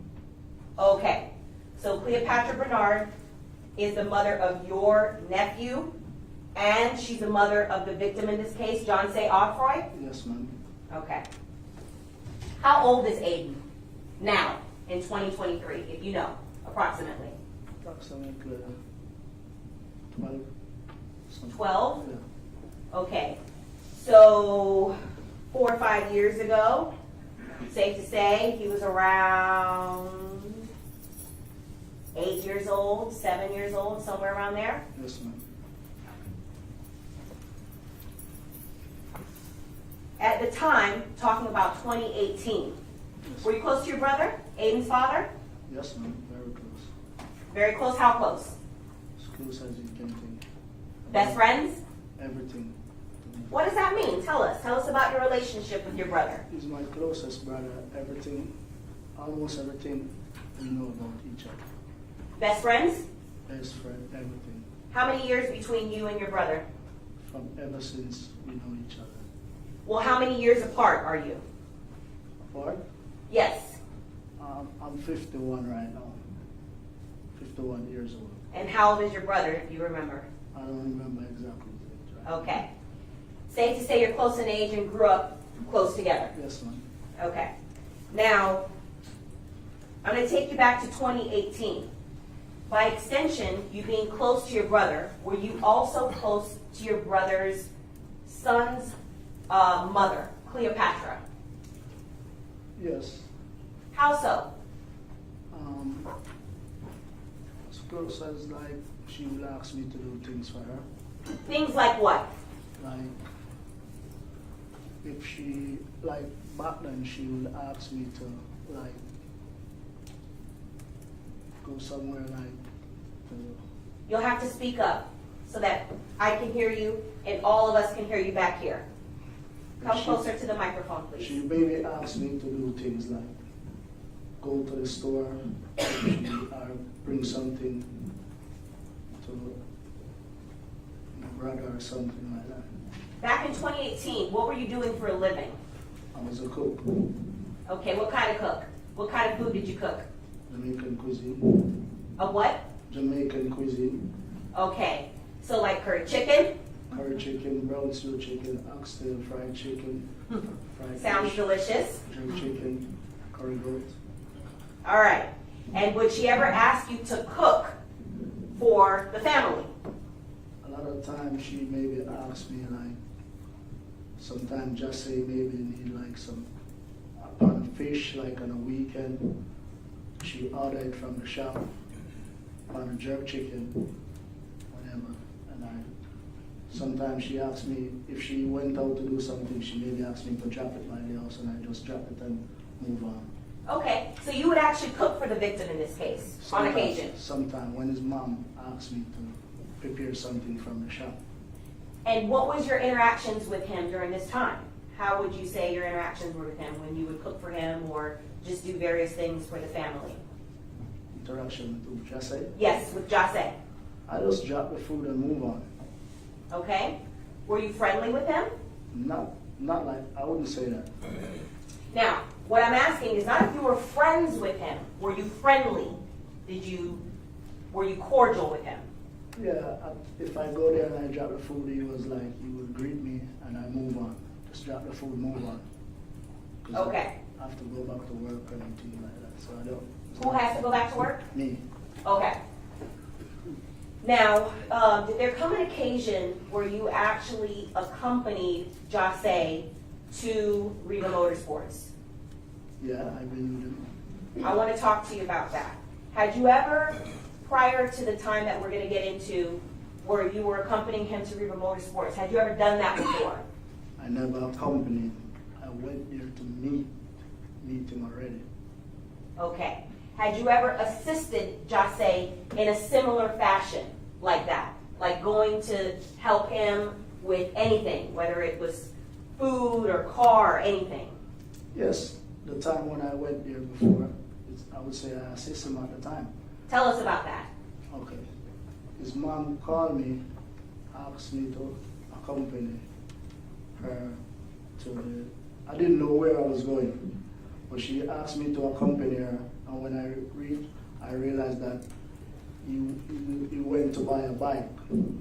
When he went to buy a bike, I drove his mom back to the house.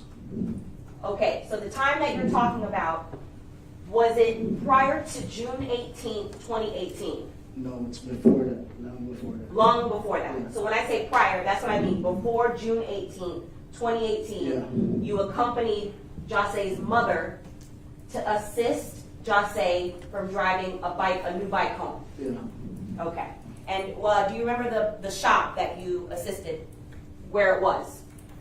Or the name of the store? Actually, when I just come, that is actually almost when I just come here, so I didn't remember exactly if that was the shop I went. Okay, but you remember it was a bike store, like Yeah. motorcycles? Yeah, Okay. And whose car did you drive back? Cleopatra car, And what did Cleopatra drive back?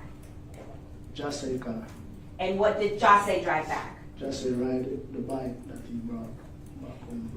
During that time, do you recall if there was any security guards with you, Jose, and Cleopatra? I don't know if there was a security guard there. Did you see any? No, Okay. So you didn't see any security guards that were accompanying Jose that day? no, ma'am. Okay. Now let's talk about June 18th, 2018. Yes, ma'am. Okay. Start with earlier in the day before you went to Riva Sports. How is it that you even ended up with Jose that day to accompany him to Riva Sports? First and foremost, I was at the tag agency. I was trying to get a tag for a car. Then I leave and go to Western Union to send some money to my mom back home in Jamaica. Cleo called me and asked me where am I. I tell her, she asked me if I'm doing something. I tell her, no, not right now, I'm going back to the house. Okay? When I went to the house, she pulled up by the house and asked me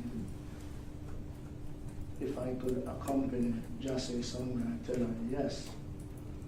Which she picked me up in the car and she take me to the bank. What bank? Bank of America. Do you remember what city the bank was in? The bank was right off, I think, 441 and Jansen Road right there. And where? 441 and Jansen Road. Okay, is that Coconut Creek? Yeah, right over there. Okay. And what was the purpose of you going with Cleopatra to the Coconut Creek Bank of America? She told me that she wanted me to accompany Jesse somewhere. After, on my way with her in the car, she told me that Jesse is at the bank. That's where we're gonna meet up. Okay. And she dropped me, leave me there. I wait until Jesse come. Me and Jesse headed, we drive out. On our way, Let me ask you something real quick first. Did you go inside the branch? I don't remember if I did went. After so long, I don't remember if I did go inside the bank. Okay. To your best of your recollection, did you wait outside for Jose? I think so. And how did you know what Jase was even driving. Were you familiar with his car? I know just a car. Okay, what kind of car did Jase have? He did have a BMW. What kind? Describe it if you don't know the model number or the model line. Just a little two-door BMW car. He did have a black. I'm sorry? A black two-door BMW car. Okay. When you say little, are you familiar with BMWs? It's a small car. I don't know the model of it. Okay. Was there anything distinct, for example, about the doors? When the doors open, it flip up in the air. Okay. So what some people commonly refer to as butterfly doors? They Yeah. open up Yeah. like almost like a wing-like fashion? Yes, ma'am. Okay. And was at the time in 2018, was it a newer model car or an older model car? Was it like a vintage antique or was it a newer model car? For me, I would say that it's a new model car because I don't really know them like that. Okay. All right.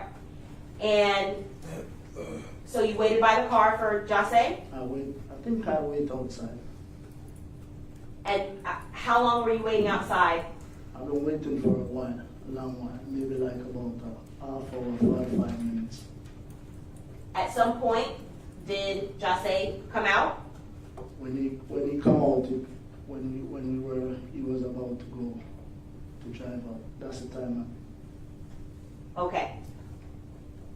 Who else is with you at this point, with you and Jase? Just me and Jesse. So what do you do next? I went in the car with him and we were driving. Who was driving? Jesse. And what position in the car were you? I was in the front seat. Front seat passenger? Yeah. The type of car that is there any room for anybody to sit in the back? I would have said there's no room inside this that car because the seat is all the way back. Okay. So is it a sports car? Is it a wagon? I would Tell say- us what kind. I would say it's a sport car. Okay. Now, from the bank, where did you go next? To the bike shop, Do you know what the name of the bike shop is? Riva Motorsport. I'm sorry? Riva Motorsport. At any point, did you know why or where you were going, first of all? I didn't know where I was going until we actually reached there.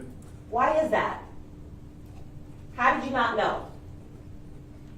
Because his mom just asked me to accompany him somewhere at the time. Okay. And what about the conversation between you and Jase? Was it ever revealed to you where you were going on the drive there? No, because we weren't talking like that on the way, like, you understand? Okay. Once you arrive at Riva, what do you do next? Jesse was walking around looking on the bike, looking around. I was like behind Jesse, just looking around on the bike as well. On the bikes inside. Okay. Were you with him the entire time when you went inside? Yeah, I was beside him. Okay. Do you remember what kind of bikes he was looking at? Actually, he was looking at all the bikes inside, every bike that was inside. At that point, were you aware why you were there? I figured more or less that he was going to buy a bike at the time because he was looking around on the bike, all the bikes. Okay. Do you recall what, if anything, Jase had on him in terms of like any type of bag or anything like that? Yeah, he have a Louis bag over his shoulder. Okay. Do you remember the color of the Louis bag? It was like a black with the little. The microphone is sensitive, so you'll have to be careful. Okay. Say it again. It was the little black shoulder bag that he have a Louis bag. Okay. I'm going to ask you, during the time that you were there and you were walking around, did anything stand out to you about the Louis bag that caused you to say something to Jase? Yeah. What is that? I see like the money was one money push out and I touch him and I say, close the bag, the money hanging out. And he said, okay bro, and he pull it out. That's it. When you say money, you're talking about US currency cash you saw sticking out of the US, bag? yeah, it was US. Were you able to tell, are we talking, and I understand you may not have counted it, but was it a large amount, small amount? I just see a pint of the money. A what? A little piece of the money pushing up. Okay. And once you indicated, well, why did you indicate for him to close up the bag? Why did you say that? Because the money exposed it, and I was like, why money out like that? So I just tell him the money, just put it up. Okay. So you were looking out for him Yeah. in order to tell him so that nobody else would see it? See, yeah. Okay. Now, after you tell him to close up the bag and he does, what do you guys do while you're in there? Still walking around, went upstairs, What's upstairs? bike as well. How long would you say you were in Reba Motorsports looking at motorcycles? Probably 5 minutes to an hour. And he was Okay. talking to the sales rep as well, so, About potentially making a purchase. yes, ma'am.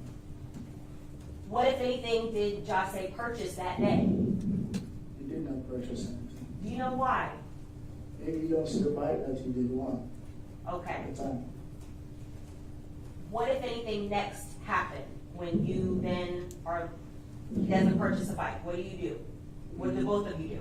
We walk out, go to the car. Okay. And the same BMW sports vehicle that you drove in? Yes, ma'am. So who's driving now as you're trying to leave? Just say, And where are you positioned in the car? the same passenger seat. Who, if anybody, is in the car with you? Just me and Jesse. Okay. Now, before we get to when you're actually trying to leave, what was Jase's mood like when you were there with him? He was in a happy mood. Okay, how do you know? What, give us some, if you could describe his demeanor. Actually, he's just moving, and when you come outside, when you come outside, okay? We were walking to the car. On the side there, someone, a white guy and a girl was there sitting. They asked him for a picture. The guy asked him for a picture, and he was like, "No, bro, I'm cool. And he just moved on. When I look around on the guy, he was like, I see the guy just nod his head. Okay, so a fan potentially asked him for a picture and he said no. Yeah, I figure more than less that is a fan. Okay, now, how about inside the store? His demeanor. Describe his demeanor. You said he was happy. How do you know? He was just walking around looking at the bike. Just, he was asking the sales rep to speak on all the bikes, and maybe, what he was like, I don't see the bike, like, you can see that he definitely don't see the bike that he wants. Okay, so now, take us back outside. You're leaving. He just denied a photograph for a fan. And how long does it take from the time you're inside to walk to the car? I mean, like 2-3 minutes to walk to the car. All right. Were there any other cars that looked like Jase's car in that parking lot that you saw? No, ma'am. And when you are leaving, do you know how many exits or entrances there are to Reba Motorsports? No, I don't know. So tell us then what happens next. You get in the car with Jase, and what happens next? Okay, we get in the car. We were driving out. At the exit, and you pull out, you stop, you look to the left, and look to the right. When you look to the left, by the time you look to the left, I see a car just coming down, block the entrance, pull by the entrance. After the car pulled by the entrance, 2 persons jump out of the side to us, jump out of the car. One go on Jase's side, one come on the side that I am on. All right, let's talk about that for a second. When you say two persons, what gender were they? Men.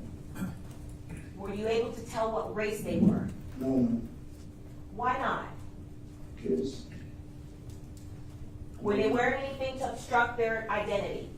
I can't remember right now how they were dressing at the time. Say that again? I can't remember how they were dressing at the time. After so long, I don't remember. Okay. Was there anything covering their face? That's the thing I can't remember. Okay, so you don't recall, if anything, what the two people looked like that jumped out of the car? No. What, if anything, did they have in their hands? Alright, first and foremost, one of the guys taller than one. Okay? When they jump out of the car, I would say the shorter one go by Jesse's side. The taller one was at the front. He was, I can stand. May? You may. Okay, so you can stand up. Taller one pulled to the Alright. front. Go ahead. This is the car. Yeah. Driver's seat, passenger seat, front of the car. Go ahead and show us what you want to do. Taller one was like this. You don't come out the effing car. And he was like with a gun. You don't come out the effing car. The shorter one was at Jesse's side. Come step down, please. How close was the taller one to the front of the car if these are the two front seats? Right, that's the car. The taller one was like this. You don't come out the effing car. You stay in the car. You stay in the car. Don't come out the effing car. And I was like, you know? Okay, so where were you seated out of these two seats? I was in the passenger seat. So I'm going to sit in the passenger seat. This is where you were seated? Yeah. And he was like, you don't come out the effing car. You stay in the car. Don't come out there. So I was like, but at that time I was like, I thought it was just somebody who knows Jesse, where they come out the car. When you're saying, and I understand we're in court, you're saying effing car. Did he actually say effing car, or did he say you don't come out of the fucking car? What did he say? He said don't come out the fucking car. Okay. And who was he referring to when he said that? He was talking to me. Why was he saying that to you? What were you He doing? was pointing the gun at me, and the next one was around to Jesse's side of the car. Digging, give me the chain. Where's the chain? Give me the chain. Who was saying that, and who was he saying it to? Jesse, he was out digging Jesse back for a chain. What was Jose doing in response to that? As one of the gunmen is trying to grab his chain. I hear it was like, like he was saying, what is for? Did at any point, or were you aware, did Jose even have any weapons or anything on him that you're aware of? No, I didn't see him. Did you? Were you armed? No. Okay, so tell us next then what happens. Okay. After all that, I get the door open. How? I sit, I like move my leg like this. Why don't you sit down and show us? Okay. I was like this in the car. I keep my foot like, I was like, I start thinking. Because I was like, if I run, I maybe get a shot and I can live. But if I sit, You need a moment?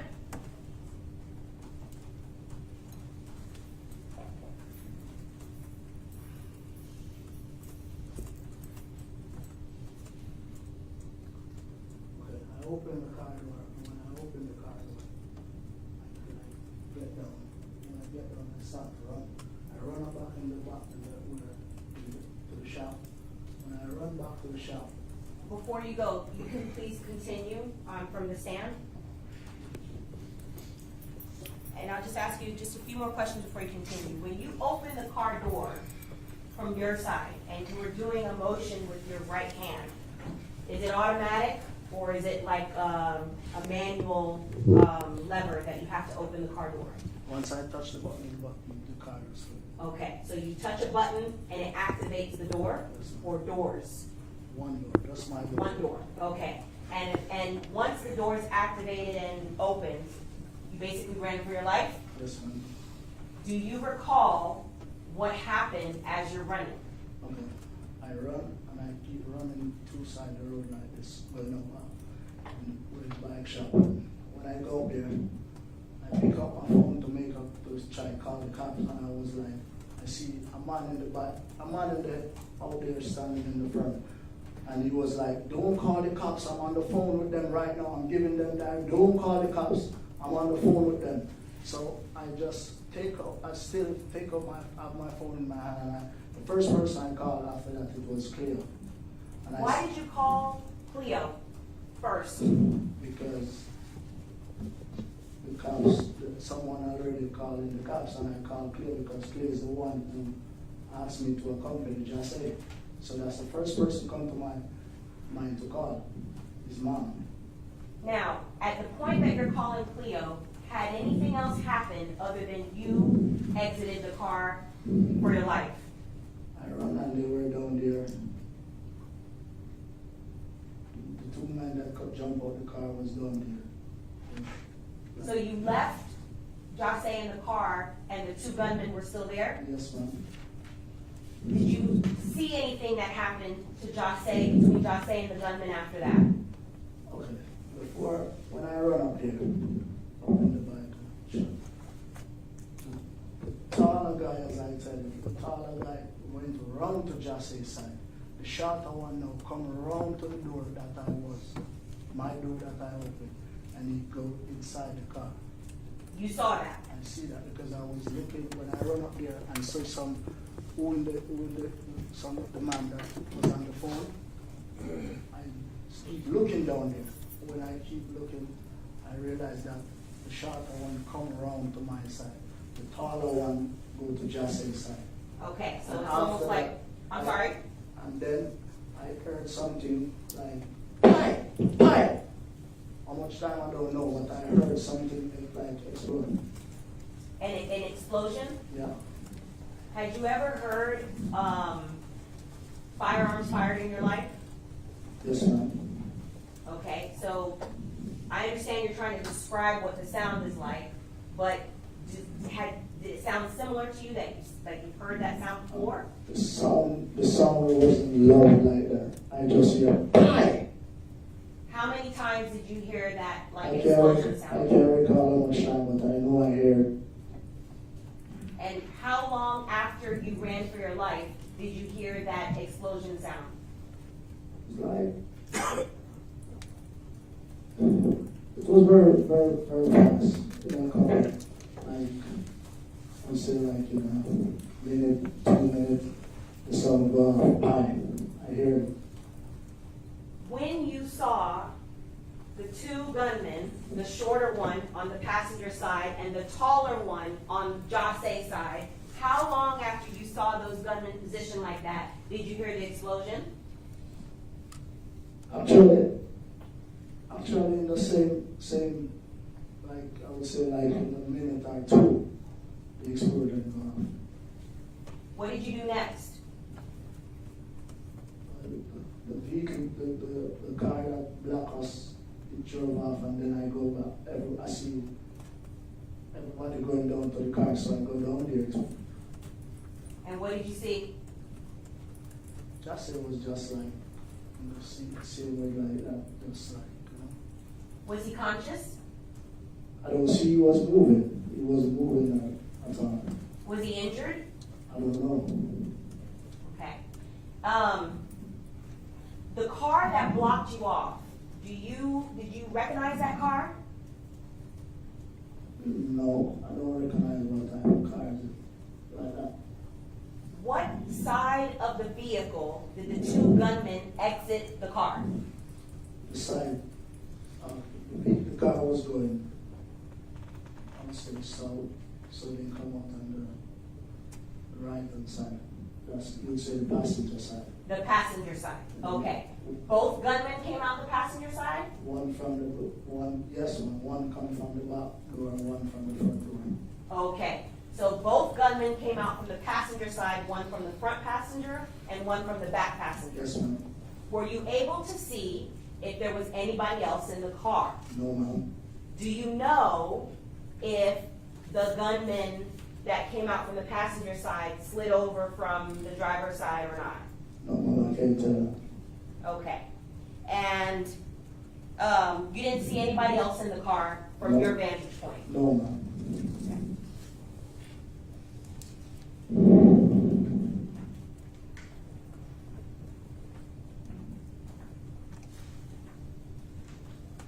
You remained behind, correct, in order to cooperate and give a statement Yes, to ma'am. the police when the police eventually showed up? Yes, ma'am. The whole day I was there sitting down. Say that again? I was there the whole time until everybody with the police.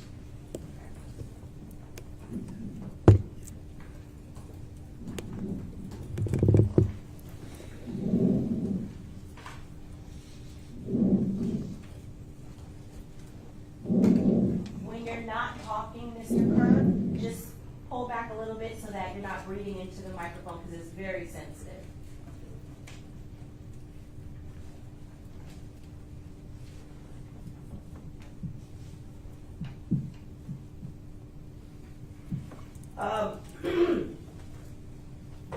Reba Motorsports that you were in, that you went to that day, what county is Reba Motorsports in? Lord, on the place like that. Do you know what city it's in? I think they said over there is a exit somewhere like that. Off Dixie? Yeah. Okay. Do you know, for example, are you familiar with South Florida? No, ma'am. Okay. Not like that. I'm sorry? Not like that. Not like that. No. Do you know that what state you were in when this happened? It's not a trick question. I just know I was in Florida. Okay, that's important. All right.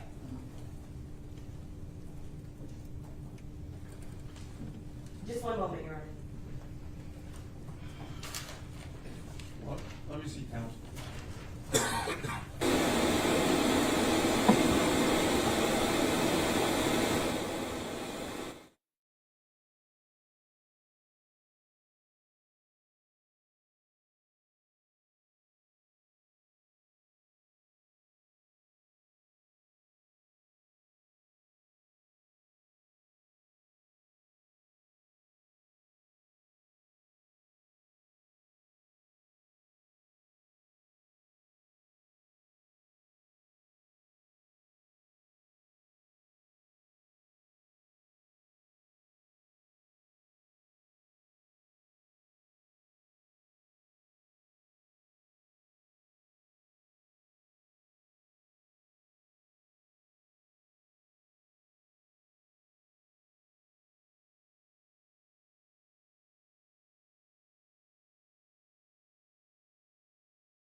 All right, ladies and gentlemen. We reached out, see, someone took the battery out of there so that I would just think it's quarter to 11 all day. We can be here 10 more hours. Oh, it's quarter to 11. No, I'm not aware that it's later. So, I tell you, we'd like to finish at 5. It's 5. There's a break there. So, we're going to go ahead and call it a day now. Firstly, to the witness, I want to let you know that you're not to discuss your testimony with anyone, including the state attorney or any of the other attorneys. All right? I need you back here at 10:30 tomorrow morning. You come in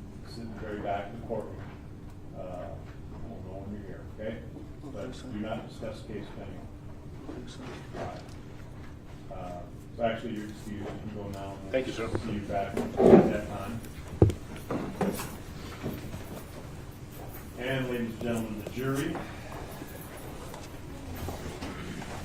You're not to form any definite or fixed opinions in this case. You hear all the evidence, arguments, counsel, instructions, and law by me until that time. Do not discuss the case even among yourselves during the course of the trial. Take regular recesses during which you're going to separate. Go about your personal affairs during these recesses. You should not discuss the case if anyone or anyone is saying for you is present. If anyone attempts to, the jury asks them to stop, persist, leave them. Either way, or matter one, my deputies will advise me. See counsel, defendants, witnesses, anyone else who's with the case in the hallway, they're going to ignore you, they're not being rude, they're following my orders. So I would like you back at 10:30 a.m. tomorrow morning. Make sure you get here in time to do the whole parking thing, get up, you'll form up in the 7th floor reception area. One of my deputies will pick you up at that point when you're all there and let us know. I think we should have accomplished any letters that anyone needs. If anyone needs anything else along that line, just let more there. If anyone else needs anything like that, let me know. We'll make it happen tomorrow.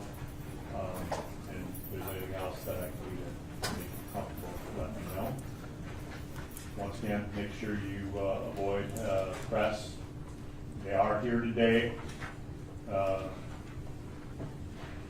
I can't imagine the temptation to go home and watch this because you just saw it. So there's nothing out there that they're watching you watching, except they're not showing you watching it. But you've already seen it all, so no need to do it.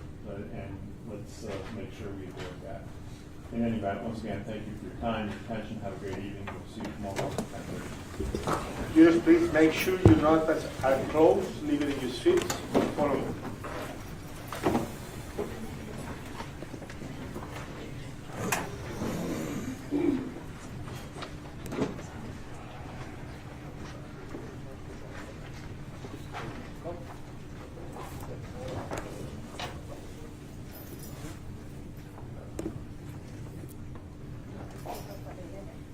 Give me 1 second.